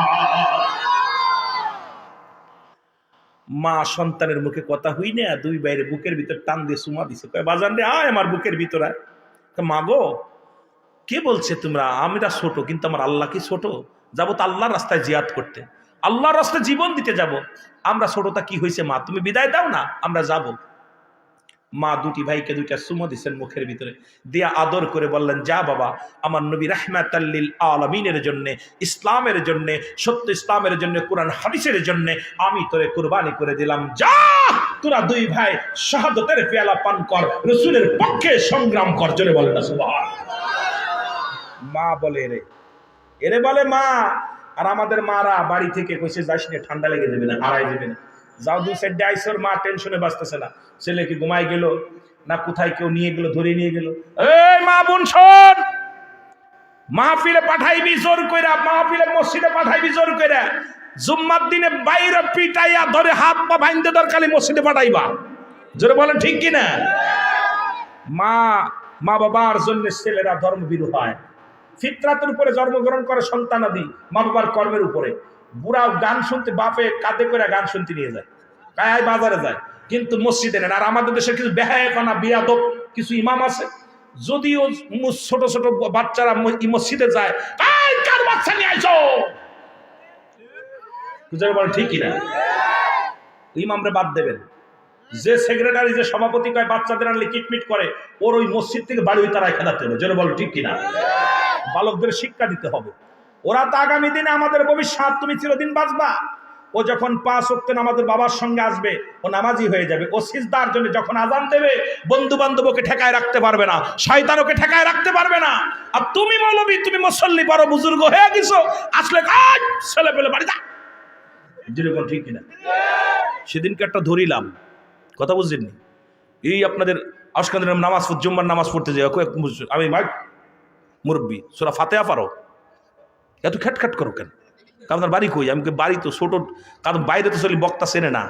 এরপরে মই যে মাস্ক পরা, কথা বুঝলেননি? থায় কই আপনার বাড়ি কই? আমি বাড়ি জানে হোক, এই খ্যাটখ্যাট করেন কেন? সূরা ফাতিহা পারেন। বুড়োগুলো আসছে, এরা আগামী দিন আপনার জানাজা পড়বে, দোয়া পড়বে, এরা প্রতিমা দেখতে যাচ্ছে না, এরা গানে যাচ্ছে না, আসছে মসজিদে। ওদেরকে বুঝায় বলেন যার যার গার্জিয়ান তার তারা কাছে রাখেন। আপনাদের উপদেশ হবে কি? ইমাম সাহেবের উপদেশ হবে, বাজান যারা আপনাদের সন্তান নিয়ে আসছেন যার যেটা কাছে রাখবেন, যেন বিশৃঙ্খলা না করে। যেন বলেন ঠিক কিনা? কিন্তু তা না কয় যারা পোলাপান, এই পোলাপান এমন কথা কয়, পোলাপানের আব্বাও কয় তোরা যার দরকার নেই, পোলাপানও কয় আব্বা যাইতাম না। ওরা কয়দিন পরে দেখা যায় খালি গানের প্যান্ডেলে বসে। জোরে কন ঠিক কিনা? গানের প্যান্ডেলে বসে। এই জন্যই আমি বলবো, এই জন্য সমাজ বাঁচাতে হলে, জাতিকে বাঁচাতে হলে আমাদের সচেতন হতে হবে। জোরে বলেন ঠিক কিনা? সচেতন নাগরিক হওয়া লাগবে। আপনারা যার যার ছেলেগুলো, মেয়েগুলো পর্দায় রাখবেন। মা যখন নামাজ পড়বে নিজে অজু করবে, মেয়ের অজু করাবে, বাধ্যতামূলক। বিশ্বাস করবেন না, যে আমার সহকারে জিগেবেন, আমার একটুক বাচ্চা আজান দিলেই, মাত্র 2 বছর বয়স, আজকে ঈশান নামাজ পড়তেছে, আজান দিছে, আজান দিলে তো একা একাই পানি হাত দিয়ে শুয়ে দূরে এসে সিজদায় পড়ে যায়, রুকুতে সিজদায় পড়ে যায়। কারণ আম্মা জান যখনই নামাজে যাবে, মেয়েটাকে নিয়ে ছেলেটাকে নিয়ে আগের নামাজ লাগে বসে, অজু নিজে অজু করায় এনে তার সঙ্গে বসায় পড়ায়। আমিও বাড়িতে যখন যাই, নামাজে যখন যাই, আগে সন্তানের হাত ধরে মসজিদে নিয়ে যাই, কারণ ওরা তো এইগুলো শিক্ষা দিতে হবে। আমরা একদিনে হয়েছে এই কাঁচা কাদা ছেনে যা বানাবেন তাই হবে, আর যখন শুকিয়ে যাবে ওটাতে কিছু বানানো যাবে না, ভেঙে যাবে। যেন বলেন ঠিক কিনা? এই কমলমতি প্রাণ ছোট্ট ছোট্ট মাসুম বাচ্চাদেরকে শিক্ষা দেওয়ার জন্য মা বাবার ভূমিকা বেশি প্রয়োজন। যেন বলেন ঠিক কিনা? কিন্তু আমাদের বাপ মা এগুলো খেয়াল করে না, এগুলো চলবে না। মাহফিলে আসলে এই যে এইখান থেকে কিছু কথা শোনা যায়, শেখা যায়, এনে আসতে দেবে না। যারা আসছে আজকে ধন্য, দোয়া করি আল্লাহ আজকে যে মাসুম বাচ্চাগুলো আসছে, আল্লাহ তাদের জেন শক্তি বাড়িয়ে দিও, আল্লাহ তাদের হায়াতের মধ্যে বরকত দান করে। আল্লাহ সাবান মাস, হে রব্বে কারীম, এই মাসে নবীজি দোয়া করেছিল জীবিত মুর্দাদেরকে জন্য। হে রব্বে কারীম, আমি গোলামদের জন্য দোয়া করে যাই, আল্লাহ প্রত্যেকের জন্য তুমি উচ্চ মাকামে পৌঁছায় দিও। আল্লাহ যেন এরা বেকারতা না থাকে, ভালো ছাত্র হয়, মা বাবার খেদমত করে, নামাজি হয়, বুজুর্গানে হয়, আল্লাহ ওয়ালা হয়। যেন বলেন না মারহাবা, আরো যেন বলেন মারহাবা। একটু মহব্বতের সঙ্গে দুরূদ শরীফ পড়ুন। আল্লাহুম্মা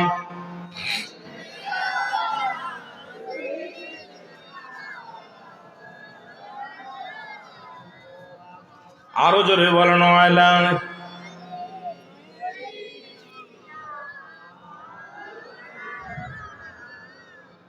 এ ভাইরা আমার, বন্ধুরা আমার, মা দুইটি বালককে চুমা দিয়া ডাকতে বলে, বাবা তোদের বিদায় করে দিলাম, যাও যাও, আল্লাহ যেন তোমার কবুল করে। বাবা বাতিলের কাছে মাথা নত করবি না, বাবা রহমতের নবীর পক্ষে বাতিলের বিরুদ্ধে জিহাদ করবি, যদি মরণ এসে যায় হাসি মুখে জীবন দিয়ে দিবি।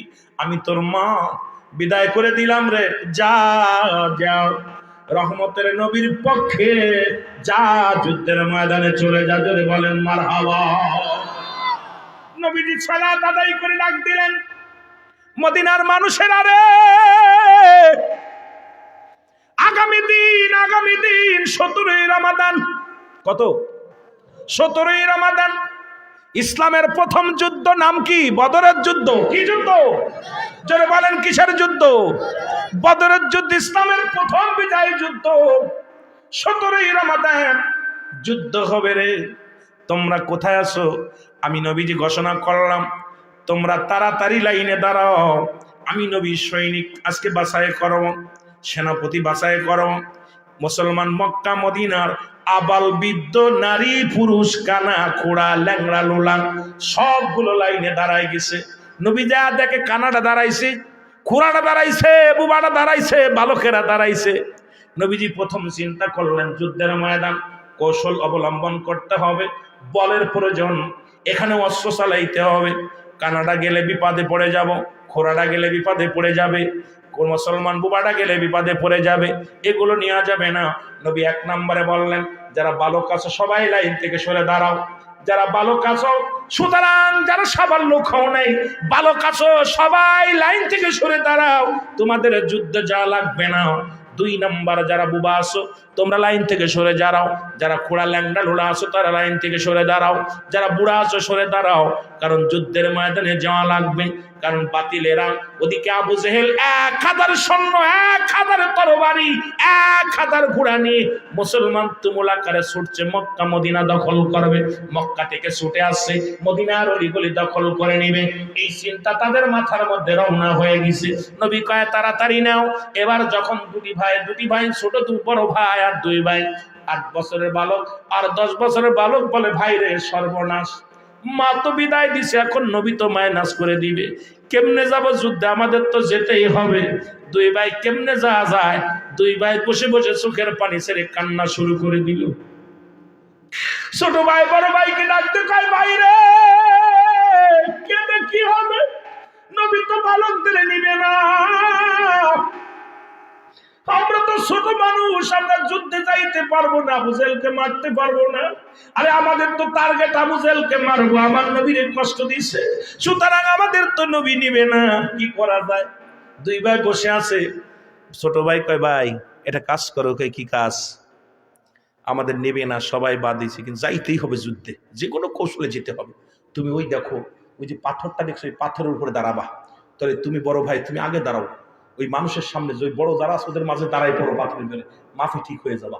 আর আমি পিছে দাঁড়াইলাম, দেখা যাক কি হয়। রাসূলুল্লাহ সৈন্য নেওয়ার জন্য মাথায় হাত বোলায় দিয়ে মাপ দিয়ে নিয়ে শুরু করলো। যা দেখেন 10 বছরের পোলা দাঁড়িয়ে আছে, কয়, বাবা তুমি এখানে লাইনে দাঁড়াইছো কেন? কয়, হুজুর যুদ্ধে যাব। নবী কয়, তুমি ছোট মানুষ, বাড়ি যাও, তোর আব্বা মার খেদমত করো। বালক বলে, হুজুর মা আব্বা দুনিয়া, বাবা দুনিয়া থেকে আগেই বিদায় নিয়ে চলে গেছে, জনম দুঃখিনী মা জিন্দা আছে, মা জননী হুকুম দিছে, আমার মা অনুমতি দিছে, মার হুকুম নিয়ে তো যুদ্ধে যাওয়ার জন্য আসছি। নবী কয়, তুমি ছোট মানুষ, তোমার জানা লাগবে না। বলি, ইয়া রাসূলুল্লাহ আমাকে লয়ে চলেন, আমি যুদ্ধে যাব। নবী গো, বড় বড় স্বপ্ন আমার মনের ভিতরে, নবী গো আমাকে লয়ে যান, আমি যুদ্ধে শরীক হব, বাতিলের বিরুদ্ধে জিহাদ করব। আমার নবী কয়, তুমি ছোট্ট মানুষ, তোমার যা লাগবে না। কয়, হুজুর মাপ দেন। কয়, বাবা দাঁড়াইছো কই? তোমার যে মাপ দিব, দাঁড়াইছো তো উঁচু টিলার উপরে। কয়, হুজুর দাঁড়াইছো তো মাফে হওয়ার জন্য। সুবহানাল্লাহ। নবীজি বলে বালক তুমি দাঁড়াইছো কই? হুজুর মাফে হওয়ার জন্য। নবী কয় ছোট মানুষ তো দাঁড়াইছে কোন টেবিলের পর, কথা বুঝেননি? টেবিলের উপরে দাঁড়াইয়া ধরেন সন্তান ঘাড়ে উঠে আব্বা কিনা বড়, ছেলে করছে আব্বা কিনা বড়, এখন কিনা কার মাথা উপরে? ছেলের মাথা উপরে না, সেই অবস্থা হয়েছে না, কায় কিনা বড়। নবীজি কয় বাবা তুমি ছোট মানুষ, বাড়ি যাও। কয় হুজুর আমারে মাপ দেন না। মাপ দেন, মাপে দেখেন। নবী মাপ দিছে, হাত দিয়ে দেখেন মাপে তো ঠিক আছে, সুবহানাল্লাহ বলেন না। কয় দাঁড়াইছো কই? কয় মাপে ঠিক আছে, দাঁড়াইছো কই? কয় হুজুর যুদ্ধে যাওয়ার জন্য, সুবহানাল্লাহ বলেন না। ইয়া রাসূলুল্লাহ আমাকে একটু নেন দয়া করে, আমি যাব। হুজুর আমি যাব। নবীজির আবেগ দেখে নবীজি বলেন যা তুই সিলেট, সুবহানাল্লাহ বলেন না। দিছে একটা সিলেট করে 10 বছর। কয় বছর? 10 বছর ওটা সিলেট হয়ে গেল। ছোট ভাই দূর থেকে তাকায় দেখে বড় ভাই এলাও হয়েছে, এখন আমার ফালা। উনি দৌড়ে যে লাইনের মধ্যে দাঁড়ায় গেছে। নবীজি মাপতে মাপতে যায় দেখে ছোটটা। কয় বাবা তুমি দাঁড়াইছো কে? হুজুর যুদ্ধে যাবো। কয় তুই ছোট মানুষ আব্বা, ছোট মানুষ তুমি বাড়ি যাও। কয় হুজুর বাড়িতে ছুটি নিয়ে আইছি। কয় তোমার আব্বা মার খেদমত করো। কয় হুজুর আব্বা মারা গেছে, মা তো অনুমতি দিছে, সুবহানাল্লাহ বলেন না। কয় বাবা তুমি ছোট মানুষ, মার খেদমত করো যাও। কয় মা তো বিদায় দিছে হুজুর, আমাকে লন না, আমি যুদ্ধে যাব। নবীজি কয় তুমি ছোট মানুষ। কয় হুজুর উ উ ওটা নিছেন না? কয় হ ওটা নিছি। কয় হুজুর ওটা তো ওটার বয়স 10 বছর। কয় বছর? জোরে বলে না কয় বছর? কইছে হুজুর ওইটার বয়স 10 বছর, আমার বয়স 8 বছর, ওটা আমার বড় ভাই, সুবহানাল্লাহ বলেন না। হুজুর ওইটা নিছেন 2 বছরের বড় বিলে নিছেন, আমার নিবেন না? নবী কয় একটু দেখতে শুনতে বড়। কয় হুজুর যুদ্ধের গেলে কি লাগে? কয় বল লাগে, শক্তি লাগে, অস্ত্র চালাইতে হয়, তারপরে সাহস লাগে। কয় হুজুর আমার সব আছে, সুবহানাল্লাহ বলেন না। নবীজি কয় বাবা তুমি ছোট মানুষ, দরকার নাই, তুমি থাকো। কয় না বাবা হুজুর আমি যামুই, যুদ্ধে যাবো। কয় হুজুর শক্তি লাগে না? কয় হ। কয় হুজুর আমার একটা সুযোগ দেন। কয় কি সুযোগ? কয় হুজুর আমার বাল্যকে আমার কুস্তি ধরাই দেন, যদি বাইরে পরাজয় করি তাহলে কি আমার নিবেন? সুবহানাল্লাহ বলেন না। কয় যদি বড় বাইরে ঠগাই দিই তাহলে কি নিবেন? নবীজি হাসে। নবীজি কয় ঠিক আছে দেখা যাক। দৌড়ে এসে বড় ভাইয়ের কাছে, ভাই ভাই তুই তো আমার তো বয়সে 2 বছরের বড়, তোর বয়স 10, আমার বছর 8, তুই আমার ধরলে কি আমি পারবা নেই? তুই কিন্তু আসতে ধরবি, কথা বুঝলি? নবীজি উঠতে গেলে শুনতেছে খেলা, 2 ভাই কই ভাই তুই তো জোরে ধরলে আমি পারতাম না, তুই আসতে ধরবি, তোর গায়ে বল বেশি, তুই উঁচু লম্বা বেশি, তুই আমার আসতে ধরবি, তোর ধাক্কা দিয়ে ফেলে দিব, আমি যুদ্ধে ধরবো, জোরে কর না সুবহানাল্লাহ। নবীজি খালি হাসে, ওদের খেলা দেখে। 2 ভাইয়ের প্রেমের খেলা। এই রে প্রেম, নবীর প্রেম কারে বলে রে? রাত 1টা বেজে যায় এখনো পোলাপান বয়ে আছে, মারহাবা বলেন না। এই তো প্রকৃত নবীর প্রেম, নবীর সৈনিক, যারা বলেন ঠিক কিনা। রাসূলুল্লাহ 2 বার ফিসফিস করে আলাপ শুনে। নবী কয় রেডি নি? কয় হ। ধরো। ছোট ভাই বড় ভাইরে ধাক্কা দে, বড় ভাই সেরকম হাত ধরছে, ছোট ভাই ধাক্কা দিয়ে ফেলে দিয়ে বুকের পর বসে ইয়া রাসূলুল্লাহ, যারা বলেন না মারহাবা। নবীজি কয় তুই সিলেট, সুবহানাল্লাহ বলেন না। 2 ভাই সিলেট হয়েছে। নবীজি সাহাবীদের সব নিয়ে গুনতেছে, গুনতে গুনতে দেখে 313 জন। কয়জন? এই আলা হয়েছে কয়জন? জোরে বলেন কয়জন? 313 জন। তার ভিতরে বালক আছে 2টা। কয়টা? 10 বছরের একটা, 8 বছরের একটা। নবীজি গুইনা গুইনা দেখে, এখন চিন্তা করতেছে আল্লাহ মানুষ তো পাইলাম 313 জন, কাফেরদের কয়জন? জোরে বলেন কত হাজার? 1000। আর মুসলমানদের 313 জন। অস্ত্র কয়টা তা জানেন? মুসলমানদের অস্ত্রের সংখ্যা ছিল মাত্র 8টা। কয়টা? আর ঘোড়ার সংখ্যা ছিল মাত্র 2টা। 2টা ঘোড়া আর 8টা তরবারি। বলেন দি 1000 অস্ত্রের সঙ্গে এই কি মোকাবেলা করা সম্ভব? এই কথা বলেন না কেন? আওয়াজ, ওই পিছনে মানুষ আওয়াজ দিচ্ছে না, মনে হয় পারতেন। আপনারা পারবেন? আপনারা সকলের লগে আমি কি পারতাম? আমরা 2 জন কি পারতাম আপনাদের লগে?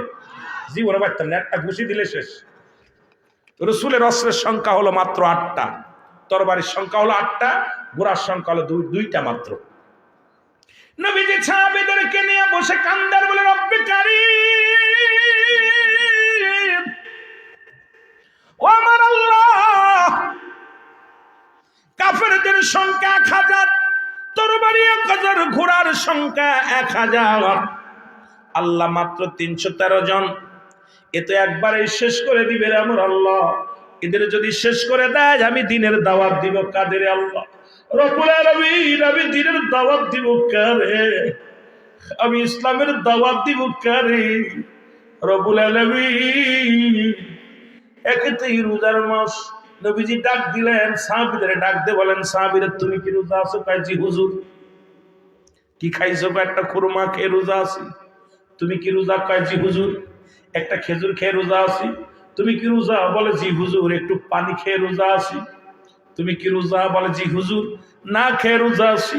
তুমি কি রোজা? বলে জি হুজুর, না খেয়ে রোজা আছি।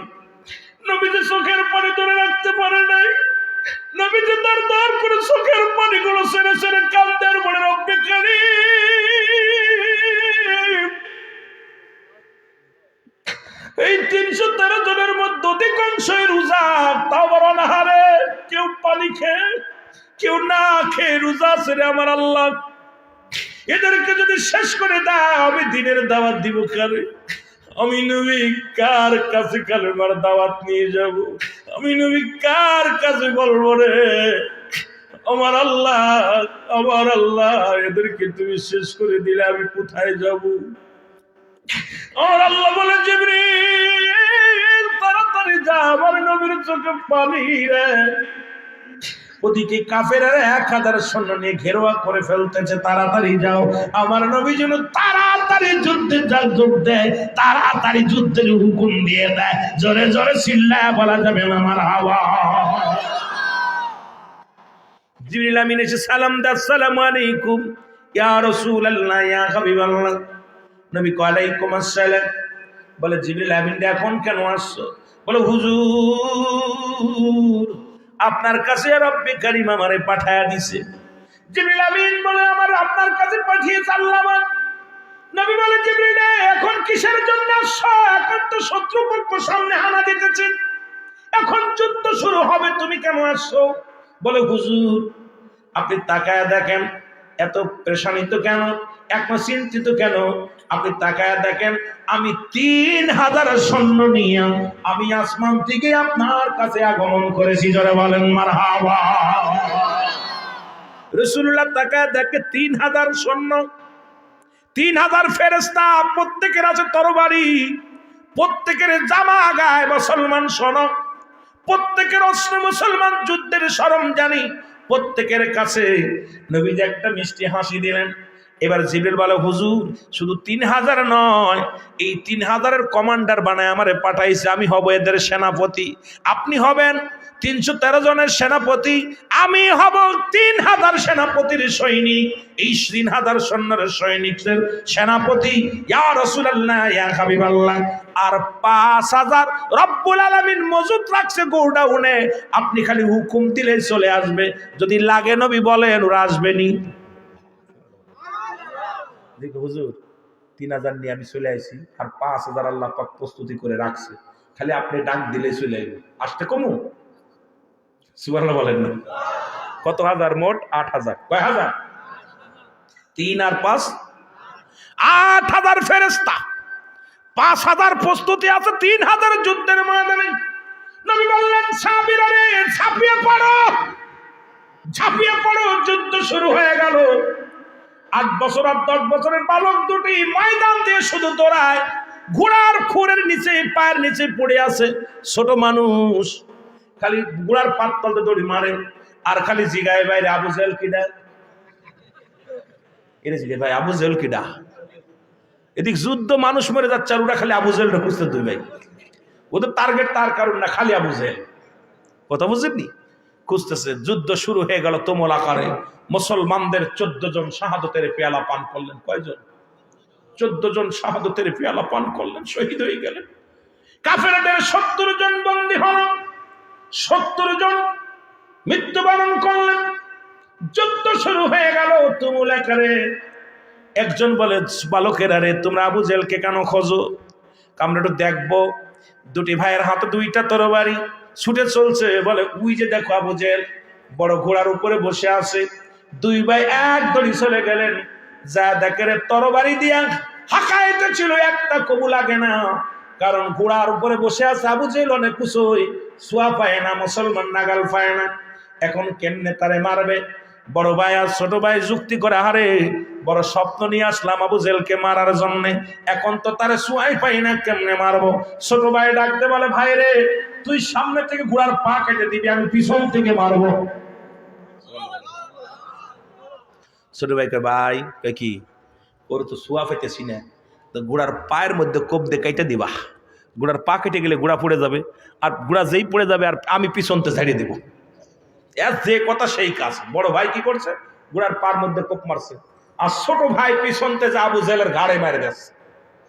ছোট ভাইয়ের ঘাড়ের মধ্যে যখন ছোট ভাই মেরে দিচ্ছে, পিছন থেকে আবু জেলের শরীর ক্রামা, এ যুবক শুনে নাও, আসে ছোট ভাইয়ের হাতের মধ্যে একটা কোপ লাগা দিছে, ডান হাতটা ঝরে পড়ে গেছে, সামান্য একটু চামড়ার মধ্যে আছে, লেগে আছে।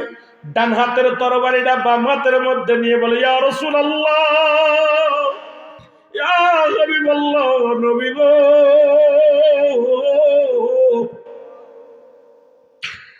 আল্লাহর নবী গো, আমার জীবন যেন সার্থক হয়, আজকে যেন মারতে পারি।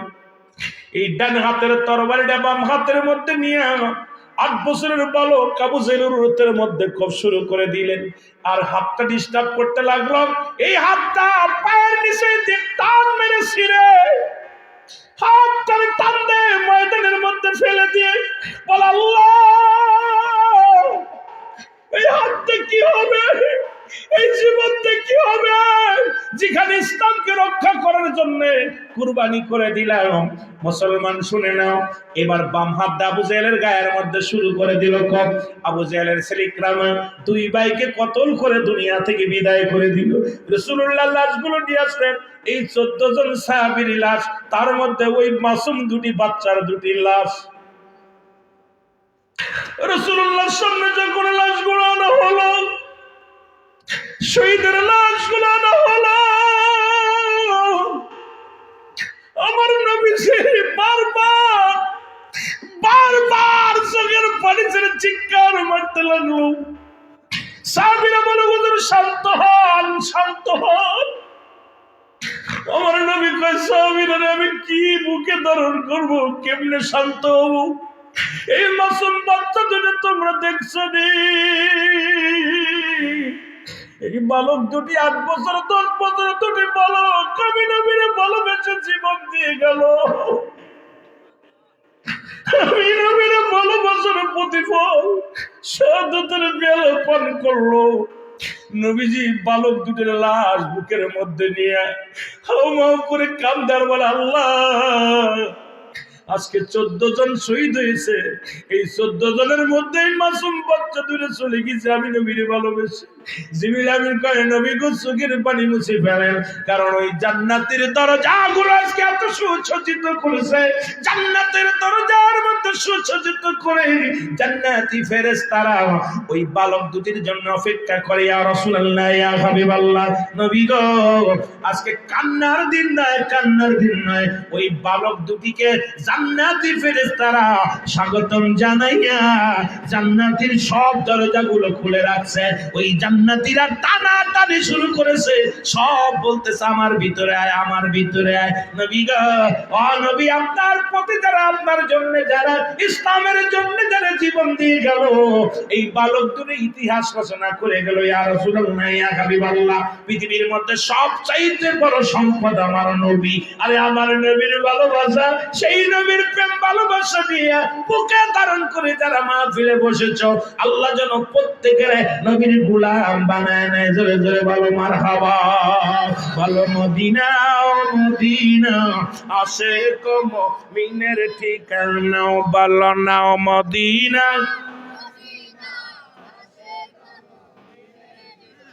আরো জোরে জোরে বলো মদিনা। আয় ভাই দিদার ছেড়ে কত তোমরা, দিদার ছেড়ে কত তোমরা হও না নবীর দিওয়ানা, মদিনা। আরো জোরে জোরে বলো মদিনা, মদিনা আশিক মুমিনের ঠিকানা, বলো না মদিনা। নবীর প্রিয় সাহাবী হযরত আবু বকর সিদ্দিক, বলো নবীর প্রিয় সাহাবী ওর ভালোবেসে শুইল পাশে, ভালোবেসে যাই আসে তাই দেখো না মদিনা। জোরে জোরে চিল্লা বলো মদিনা মদিনা, আশিক মুমিনের ঠিকানা, বলো না মদিনা মদিনা। আয় হায় দিদার ছেড়ে কাঁদো তোমরা, দিদার ছেড়ে কাঁদো তোমরা, হও না নবীর দিওয়ানা মদিনা। এ বাবারা শোনো, বুদ্ধিমন্ত পুরো বাবারা শোনে নাও। এ তো গেল বদরের যুদ্ধে সবচাইতে ইতিহাস।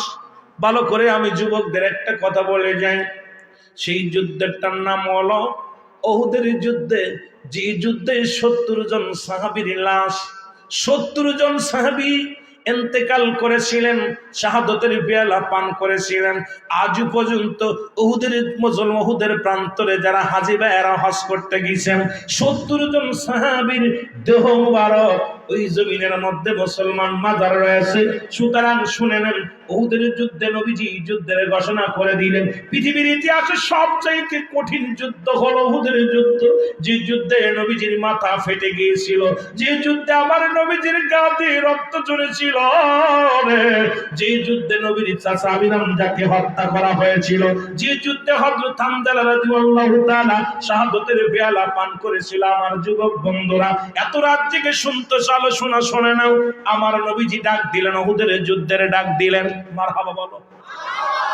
নবীজি উহুদের যুদ্ধে ডাক দিলেন। সাহাবীরা যুদ্ধে যাওয়ার জন্য যুবক সাহাবীরা লাইনে লাইনে দাঁড়াইলেন। নবীজি যাইতে যাইতে দেখে হানজালা রাদিয়াল্লাহু তাআলা লাইনে দাঁড়ায় আছে। আমার নবী কানজালা রে, তুমি কেন লাইনে দাঁড়াইলা? বলে হুজুর আমি যুদ্ধে যাব। আমার নবী কয় না না রে হানজালা, ও হানজালা, গতকালকে আমি নিজেই তোমার বিবাহ দিয়েছি। আজকে রাত্রে তোমাদের বাসর রাত, আজকে রাত্রে তোমাদের মধু মিলনের রাত, আজকে রাত্রে তোমার বিবির হক, আজকে তোমার বিবির আর তোমার আজকে মুসলমান বাসর। সুতরাং এই ফুল সজ্জার রাত, আজকে বিবির একটা হক আছে রে হানজালা, এই হকটা আদায় করতে হবে। আমার যুবক ভাইয়েরা শুনে নাও। এ যুবক যারা বিছনা ছেড়ে দিয়ে জান্নাতের বাগানে বসে আছো, একটু আলোচনা শুনে যাও, দিলের কান্ডা লাগা শোনো। নবীজি বললেন, হানজালা রে, তোমার বিবির হকটা আদায় করো। জোরে জোরে চিল্লায়া বলো মারহাবা। নবীজি বললেন, হানজালা তোমার যুদ্ধে যাওয়া লাগবে না। হানজালা কয়, হুজুর আমি যুদ্ধে যাব। নবীজি কয়, না, তোমার গতকালকে আমি নিজে বিয়ে পড়াইছি, শাদী মুবারক দিছি, সুতরাং তোমার বিবির একটা হক আছে। আজকে রাত মধু পূর্ণিমার রাত, আজকে রাত বাসর রাত, আজকে রাত দুজনের মিলনের রাত, তোমার বিবির হক আদায় করো। মারহাবা বলেন না আর একটু জোরে। সাহাবী বলে, হুজুর আমি যাব। নবীজি অনেক বুঝায় থুয়ে চলে গেলেন। রাত্রে যখন স্বামী স্ত্রী দুজন একাকার হয়ে গেলেন, ও যুবক শোনা গো, আমার ভাইরা, আমার বন্ধুরা আমার, যখন রাত্র গভীর হয়ে গেল, শুয়ে আছে কে যেন এরকম একটা, আগের যুগে তো মাইক ছিল না, মাইক ছিল না, টিনির সং ছিল রে মুসলমান, এই সঙ্গ লাগাই যাও। কে যেন বলে, ও শহরবাসী নগরবাসী রে, আর ঘুমাস না, নবী নাই, নবী নাই, আমার নবীজি আর নাই। শহরবাসীরা নগরবাসীরা আর ঘুমাস না, নবী নাই, নবী নাই। এই আওয়াজটা হানজালার কানে যে লাগছে রে, নবী নাই, এই খবরটা শুনে, কারণ উহুদের যুদ্ধে নবীর মাথা ফেটে গিয়েছিল, রাসূল দুনিয়ার মধ্যে বেহুশ হয়ে জমিনের মধ্যে পড়ে গিয়েছিল, অনেক রক্ত ঝরেছিল, সাহাবীরা কান্না শুরু করে দিয়েছিল। সবাই কেউ কেউ বলেছিল নবী দুনিয়া থেকে বিদায় হয়ে গেছে, মারা গেছে। মানুষেরা রে, নবী নাই, নবী নাই। এই আওয়াজটা যখন শুনছে হযরতে হানজালা, লটকানো ছিল তরবারি। মুসলমান শুনে নাও, দেয়ালের সঙ্গে লটকানো ছিল তরবারিটা। তরবারিটা টানতে বাইর করিয়া রওনা দিয়া শুরু করতে, পিছন থেকে বিবি হাতটা টেনে ধরে বলে, স্বামী দাঁড়ান, দাঁড়ান গো। হানজালা রাদিয়াল্লাহু তাআলা দাঁড়ায় গেলেন, ডাকতে বলে, স্বামী রে, আপনি কি ভুলে গেছেন এই মাত্র দুজনের মিলন হলো, এই মাত্র দুজনের বাসর হলো, সুতরাং আপনার উপরে গোসল ফরজ রে স্বামী। আপনি কোথায় যান? যুদ্ধে যান। আপনি ভুলে গেছেন নি? কারণ যুদ্ধের ময়দানে যারা শাহাদাতের পেয়ালা পান করে, শহীদের তো গোসল করানো হয় না, আপনার উপরে গোসল ফরজ হয়ে গেছে। স্বামী রে, একটু অপেক্ষা করেন, আমি পাশের কূপ থেকে পানি নিয়ে আসি, পানি আনিয়া দিই, গোসল করার পর আপনি যুদ্ধের ময়দানে যাবেন। সুতরাং স্বামী রে, একটু অপেক্ষা করেন, একটু অপেক্ষা করেন। হানজালা রাদিয়াল্লাহু তাআলা চিৎকার মেরে বলে, বিবি, আমার নবী যদি না থাকে রে, কিসের গোসল? ও বিবি, কিসের ফরজ গোসল রে? কার জন্য আমি গোসল করবো রে বিবি? কার জন্য আমি গোসল করবো? তুমি কি শুনতে পাও না?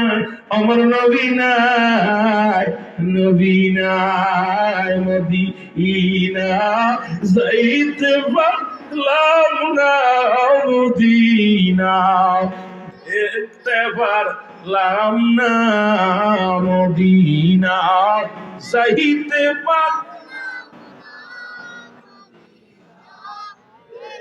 ও নবীর পাগলেরা বলে, নবীজির দিদার পাইলাম না, নবীজির দিদার পাইলাম না, নবীজির দিদার পাইলাম না রে আমি। কোথায় আছেন গো মায়ার নবী?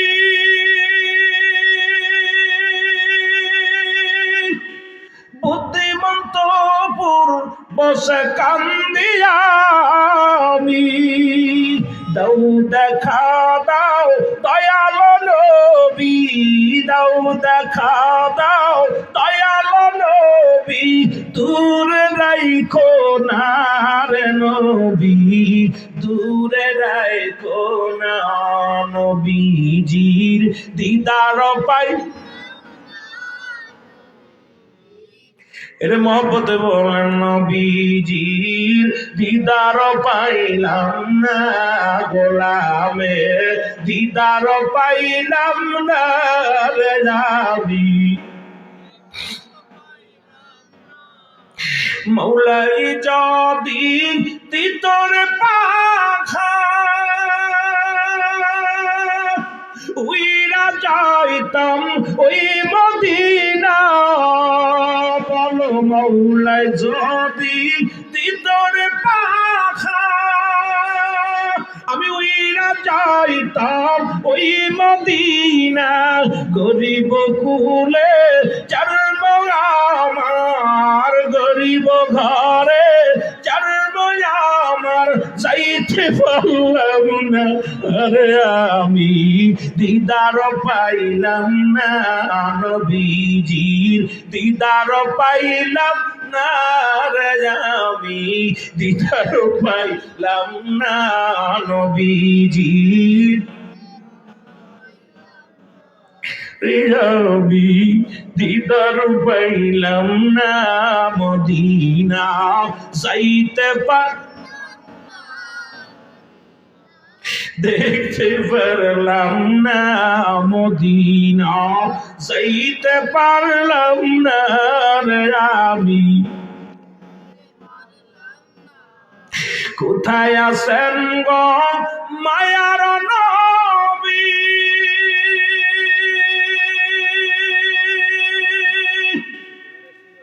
একবার দিদার দেন গো আপনি, কোথায় আছেন গো মায়ার নবী? একবার দিদার দিদার তেরি গয়া আপনি কাঁদে বসে আসে খেরা কাঁদে বসে আসে কেরা সইতে পারি না গনবী সইতে পারি না নবীজির দিদার পাইলাম না রে আমি আরো জোরে বলেন মদিনা যাইতে পারলাম না রে আমি দিদার পাইলাম না নবীজির দিদার পাইলাম না রে নবীর এ দুনিয়ার মুসলমান হানজালা রাদিয়াল্লাহু তাআলা যুদ্ধের ময়দানে চলে গেল রে অনেকগুলো সৈন্যকে কতল করিয়া হানজালা রাদিয়াল্লাহু তাআলা শাহাদাতের পেয়ালা পান করল নবী ডাক দেওয়ালেন সাহাবীরা রে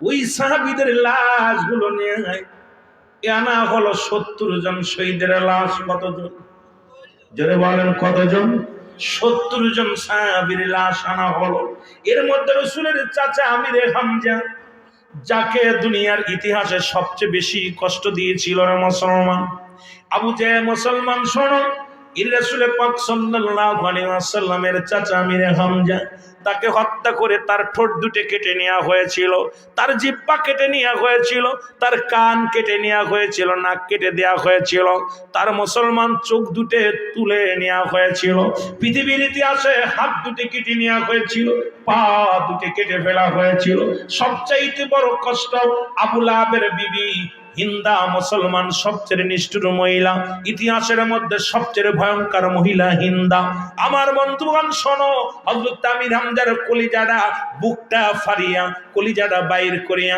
তাজা চিবিয়ে চিবিয়ে খেয়েছিল আরে মুসলমান শোনো রে আজকে তোমরা কেন আজকে এত বাহাদুরি করো আমির হামজার লাশ থেকে নবী সহ্য করতে পারে না নবী বারবার জমিনের ভিতরে পড়ে যায় সাহাবীরা তারে তুলে উঠায় আমার নবী কয় তোরা দেখছো রে আমার চাচার কত বিক্ষত দেহ কেন আমার নবীজির চাচার বুকটা ফাড়িয়া কলিজাটা বাইর করে হিন্দা চাবিয়ে খেয়েছিল আর আমার নবীর চাচা আমির হামজাকে যিনি হত্যা করেছিলেন ওনার নাম ছিল ওয়াসি উনি সর্বশেষ ইসলাম ধর্ম কবুল করেছিল আমার নবীজি বলতো ওয়াসি তুমি আমার সামনে আসবা না কারণ তোমাকে দেখলে আমি সহ্য করতে পারি না আমার চাচা আমির হামজার কথা মনে পড়ে যায় কারণ আমি বড় কষ্ট পাই আমি বড় কষ্ট পাই রে আমার চাচার ওই দেখো যখন আমার চাচার দেহ কেন আমার চোখের সামনে ভেসে ওঠে আমি আর সইতে পারি না রে মুসলমান শুনে না গভীর মনোযোগ এবার নবীজি সাহাবীদের লাশগুলো তুলে আনলেন আনতে বললেন সাহাবীদের লাশগুলো আনালো নবী ডাকতে কয় সাহাবীরা রে কত জনের লাশ আনছো বলে হুজুর 70 জন শাহাদাতের পেয়ালা পান করেছে আমার নবীকে এখন তাদের জানাজা পড়া হবে দাফন করা হবে কাফন পরানো হবে তোমরা লাশগুলো আবার একবার গুনে আসো সাহাবীরা লাশ গোনা শুরু করলো 1 2 3 4 5 6 7 8 9 10 লাইন দিয়ে লাশগুলো গুনিয়ে কোন 70 জন লাশ পাইলেন নবীর কাছে খবর আসলো ইয়া রাসূলুল্লাহ ইয়া হাবিবাল্লাহ একটু আগে তো আমরা 70 জনের লাশ মুবারক আনলাম 70 জনের দেহ মুবারক আনলাম এখন দেখি একজনের লাশ কম আমার নবী বলে সাহাবীরা রে কার লাশ নাই বলে হুজুর আমরা তো হানজালা রাদিয়াল্লাহু তাআলার লাশ মুবারক পাইতেছি না আমার নবী ডাক দিয়ে কয় সাহাবীরা দাঁড়াই থাকিস না আমি নবীর চাচা আমির হামজাকে কিভাবে নির্মম ভাবে হত্যা করেছে আমি নবী সইতে পারি না তোমরা যাও ওই না চলে যাও মুসলমান উহুদের প্রান্তরে খোঁজো দেখো আমির হামজালা রাদিয়াল্লাহু তাআলার দেহ মুবারক খুঁজে পাও কিনা সবাই তন্ন তন্ন করে খুঁজতে লাগলেন কোথাও হামজালা রাদিয়াল্লাহু তাআলার দেহ মুবারক পাইলেন না নবীর কাছে খবর আসলো ইয়া রাসূলুল্লাহ ইয়া হাবিবাল্লাহ নবী গো আমরা উহুদের প্রান্তরে সব জায়গা খুঁজলাম কিন্তু হানজালার দেহ মুবারক পাইলাম না আমার নবী কয় না জানি রে, আমার হানজালার দেহ মুবারক নিয়া কি যেন কি করে। বড় নবীজি কাঁদতে লাগলেন। সাহাবীরা বলে হুজুর সব লাশের দেহ মুবারক পাইলাম, কিন্তু হানজালার বডিখানা পাইলাম না। আমার নবীজি এবার ডান দিকে তাকাইলেন, বাম দিকে তাকাইলেন, পিছনের দিকে তাকাইলেন, সামনের দিকে তাকাইলেন। রাসূলুল্লাহ যখন আরশ মহল্লার দিকে তাকাইলেন, তাকায়া দেখে রে মুসলমান আসমানি ফেরেশতারা হযরতে হানজালার জান্নাতি পানি দিয়া গোসল করাইতেছে। জোরে জোরে চিল্লায়া বলা যাবে না মারহাবা। রাসূলুল্লাহ উপর দিকে তাকাইয়া একটা মিষ্টি হাসি দিছে। সাহাবীরা বলে হুজুর আপনার মাথা ফাটা, রক্ত বাইর হচ্ছে, এত কষ্ট আপনি আক্রান্ত হয়েছেন, এরপর আপনার চাচা হত্যা করেছে, সেই সহ্য করতে পারত। সাহাবীরা ইন্তেকাল করছে, হুজুর আপনি এর মধ্যে হাসতেছেন। নবীজি বলে আমি যা দেখি তোমরা তা দেখো না। সাহাবীরা আমি যা দেখতেছি তোমরা তো দেখো না। হানজালা আবার নবীজি আবার উপর দিকে আবার তাকালেন। তাকানোর পর দেখে 70,000 ফেরেশতারা ইমামতিতে, 70,000 ফেরেশতারা আসমানের অলিগলির মধ্যে দাঁড়াইয়া হানজালার জানাজা পড়তেছে। জোরে বলেন না সুবহানাল্লাহ। আরো জোরে বলেন না। রাসূল পাক সাল্লাল্লাহু আলাইহি ওয়াসাল্লাম এর হাসিটা একটু জোরে দিলেন। রাসূলের মুখ থেকে হাসিটা ফুটছে। সাহাবীরা বলে ইয়া রাসূলুল্লাহ, ইয়া হাবিবাল্লাহ, একবার দেখলাম আপনি মৃদু হাসলেন, আবার একটু জোরে হাসলেন, কারণটা কি?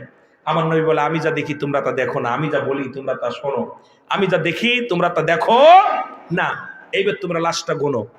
রাসূলুল্লাহ বলেন তোমরা লাশ গোনো। আবার লাশগুলো গুনতে লাগলেন, 1 2 3 4 5 গুনতে দেখে 70 জন লাশ। সুবহানাল্লাহ বলবেন। আরো জোরে। নবীজি বলেন লাশ কতজন? কয় হুজুর 70 জন। কয় হানজালার লাশ পাইছো? কয় জি হুজুর। কোথায়? কয় হযরতে আমির হামজার পাশেই শোয়ানো রয়েছে। সুবহানাল্লাহ বলেন না। আমির হামজার পাশেই শোয়ানো রয়েছে, লাশখানা রয়েছে। নবীজি বলেন ঠিক আছে জানাজা পড়ো। রাসূল পাক সাল্লাল্লাহু আলাইহি ওয়াসাল্লাম 70 বার জানাজা পড়ছে। এক একটা সাহাবীর এক একবার জানাজা পড়েছে।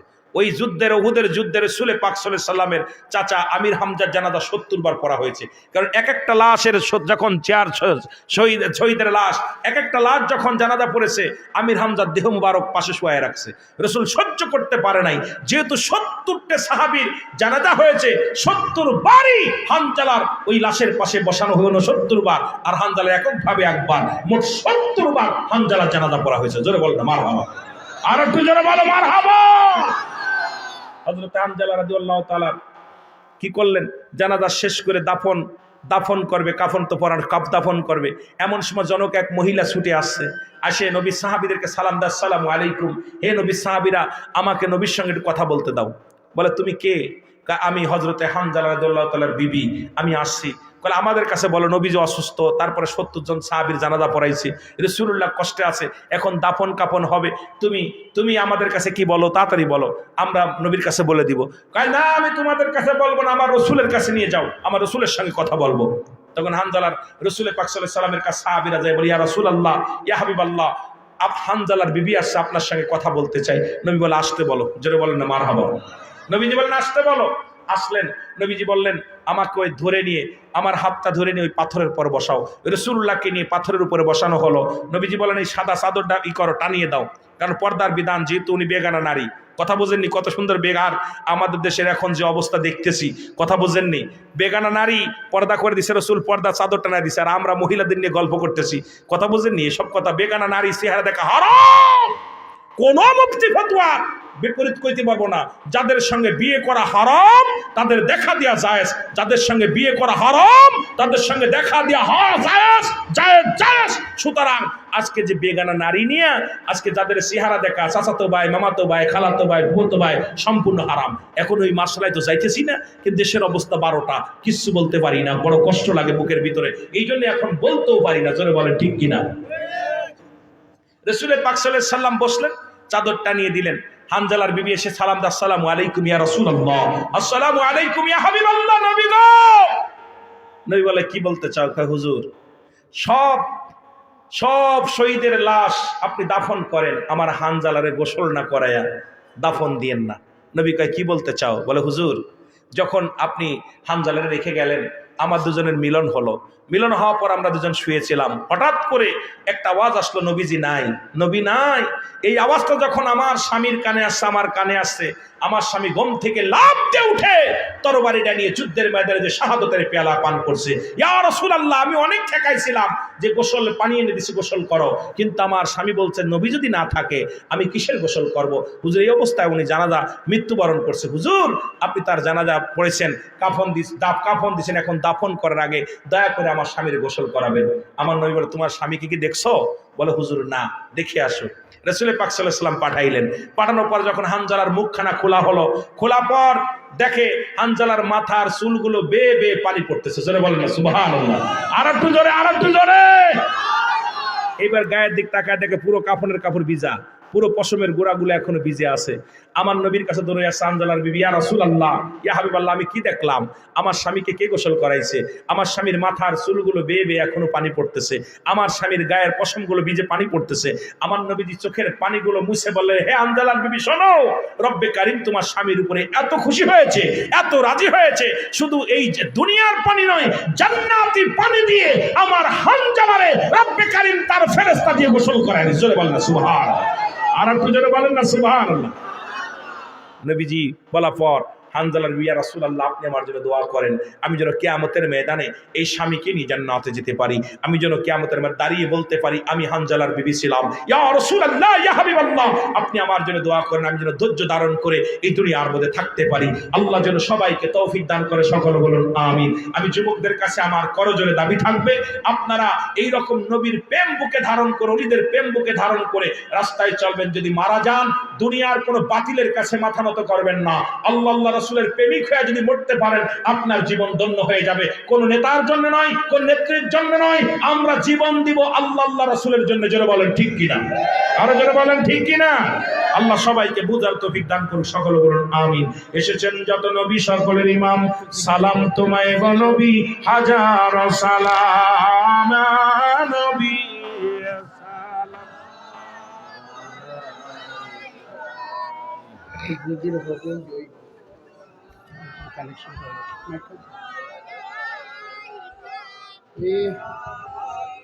সবাই আগে আসেন।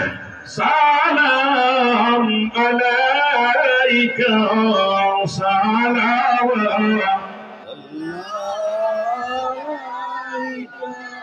আশিকদের এতিম বানায়া আসেন গো রোজা ঘুমায়া, দেখা দাও বন্ধু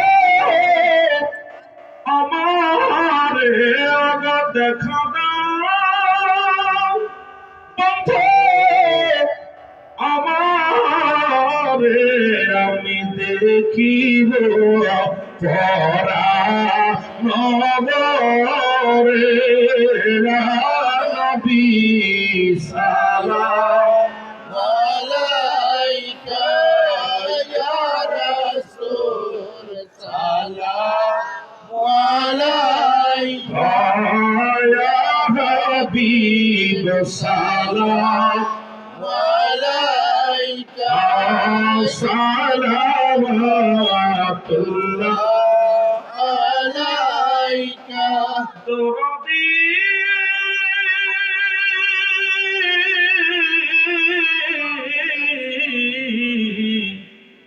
ও ইয়া রাসূলুল্লাহ, ইয়া হাবিবাল্লাহ, কোথায় গো আপনার ঠিকানা? শুনতে পায় সোনা মদিনা, কোন পথে হবে রওনা বলে দেন সবে মদিনা। ইয়া নবী সালাম আলাইকা ইয়া রাসূল, সালাম আলাইকা ইয়া হাবিব, সালাম আলাইকা সালাওয়াত আলাইকা যেতে যদি পারতাম মদিনা বলিতাম মনের দুঃখ বেদনা চুমিতাম নবীর রাজায় চুমিতাম নবীর রাজায় শীতল হইত কলি যায় নবীর সালাম আলাইকা ইয়া রাসূল সালাম আলাইকা ইয়া হাবিব সালাম আলাইকা সালাওয়াতুল্লাহ আলাইকা بلغ الهدى بكماله كسبت بجماله حسنت جميع خصاله صلوا عليه وآله بلن بلغ العلا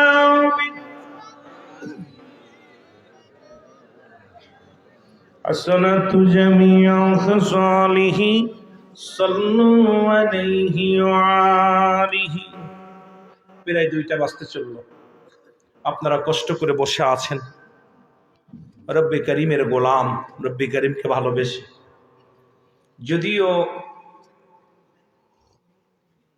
কষ্ট করে বসে আছেন এর একটা বেনিফিট রব্বে করিম আপনাদেরকে দান করবে জোরে বলেন ঠিক কিনা দান করবে না করবে বান্দা যখন বাড়ি থেকে রওনা দিছে জান্নাতের বাগানে প্রতিটা কদমে কদমে সগীরা গুনাহ মাফ হয়ে গেছে বান্দা যখন বসে খাস তওবা করে আল্লাহ বলে ডাক দিবে আল্লাহ তার জীবনের সব গুনাহ মাফ করবে যারা বললে সুবহানাল্লাহ সুতরাং এখন আর আগানো ঠিক না এরপরে আরো যারা আছে তারা আলোচনা করবে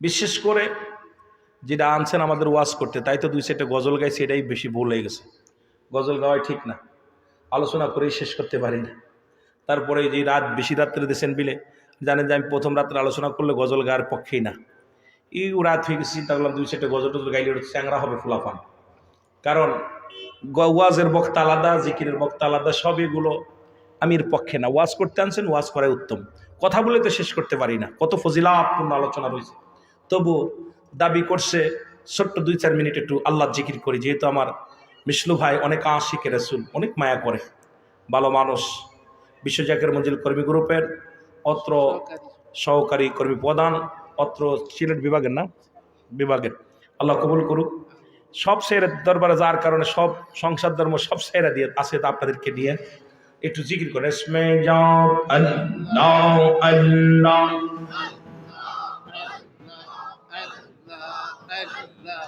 ও দয়াল আল্লাহ রে আমি কোন নাম ধইরা ডাকব গো মাওলা তোমারে আল্লাহ আল্লাহ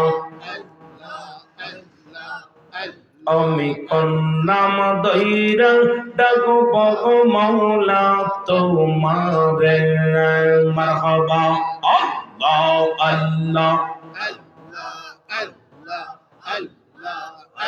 আমি কোন নাম তৈরা ডাকলে গো মৌলা কোন নাম তৈরা ডাকলে গো মৌলা রাজি হবে মোর পরে কোন নাম ধৈরা ডাকব গো আল্লাহ তোমারে আল্লাহ আল্লাহ জোরে জোরে ও দয়াল আল্লাহ রে ও দয়াল আল্লাহ রে আমি কোন নাম ধইরা ডাকব গো মাওলা তোমারে আমি কোন নাম ধইরা ডাকব গো আল্লাহ তোমারে আল্লাহ আল্লাহ অগয়ক ডেকেছেন মৌসা কোন বীর তোর পাহাড়ে গেছেন গো চহলে আইরে পাহাড় জইলা সুরমা হইল পাহাড় জইলা সুরমা হইল রে মৌসা কানে না জল কন্নাম দইরা ডাক বগ মৌলা তোমারে আল্লাহ আল্লাহ ও দয়াল আল্লাহ রে ও দয়াল আল্লাহ রে আমি কোন নাম দইরা ডাক বগ আল্লাহ তোমারে মারহাবা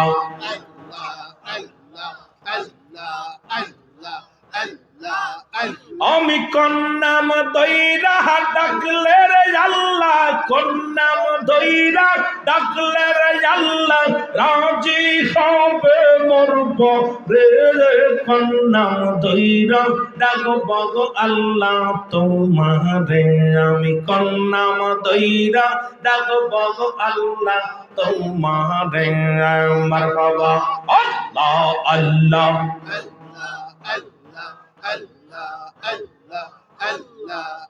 और जगते कैसन इनो सोनो और मौसर पेट रहीले नौती नहीं और मौसर पेट रहीले नीनुस मौसर पेट रही হজম নাহি না করলে কোন নাম ধইরা ডাকব আল্লাহ তোমারে আল্লাহ আল্লাহ ও দয়াল আল্লাহ রে ও দয়াল মাওলা রে আমি কোন নাম ধইরা ডাকব মাওলা তোমারে আমি কোন নাম ধইরা ডাকব আল্লাহ তোমারে মারহাবা আল্লাহ আল্লাহ আমি কোন নাম দইরা ডাকলের মাওলা কোন নাম দইরা ডাকলের মাওলা রাজি হবে মোর পরে কোন নাম দইরা ডাকব রে আল্লাহ তোমারে কোন নাম দইরা ডাকব গো আল্লাহ তোমারে আল্লাহ আল্লাহ আল্লাহ আল্লাহ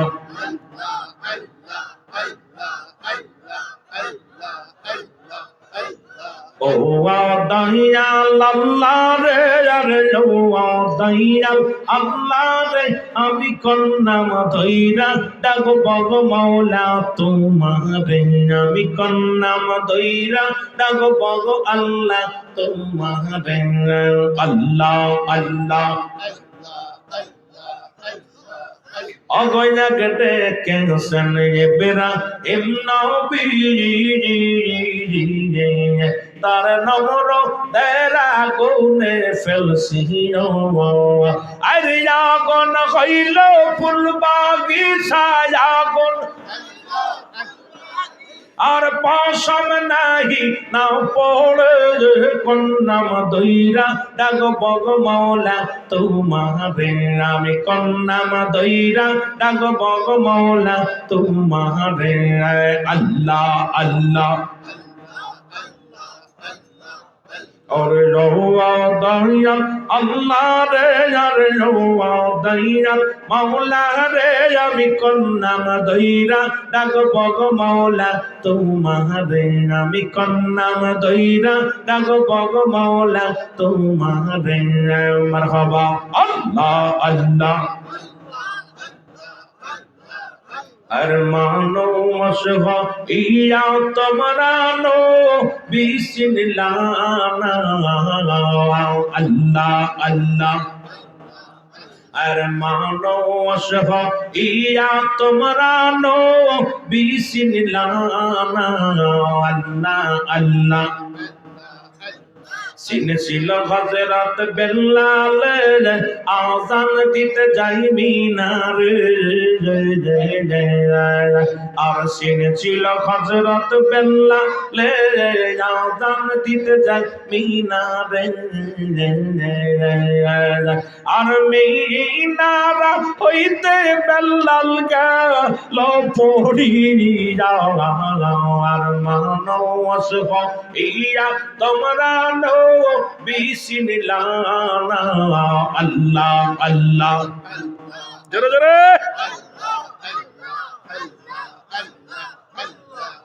और सिनशील हजरत वस्करानी भक्ति रिजदाद बांगलन तीनी सिनशील ओ वस्करानी भक्ति रिजदाद बांगलन तीनी भक्ति रिजदाद बांगलन पगलाई एकटाओ राखलो ना আর মানুষ ইয়া তোমরা নবী সিনলা আল্লাহ আল্লাহ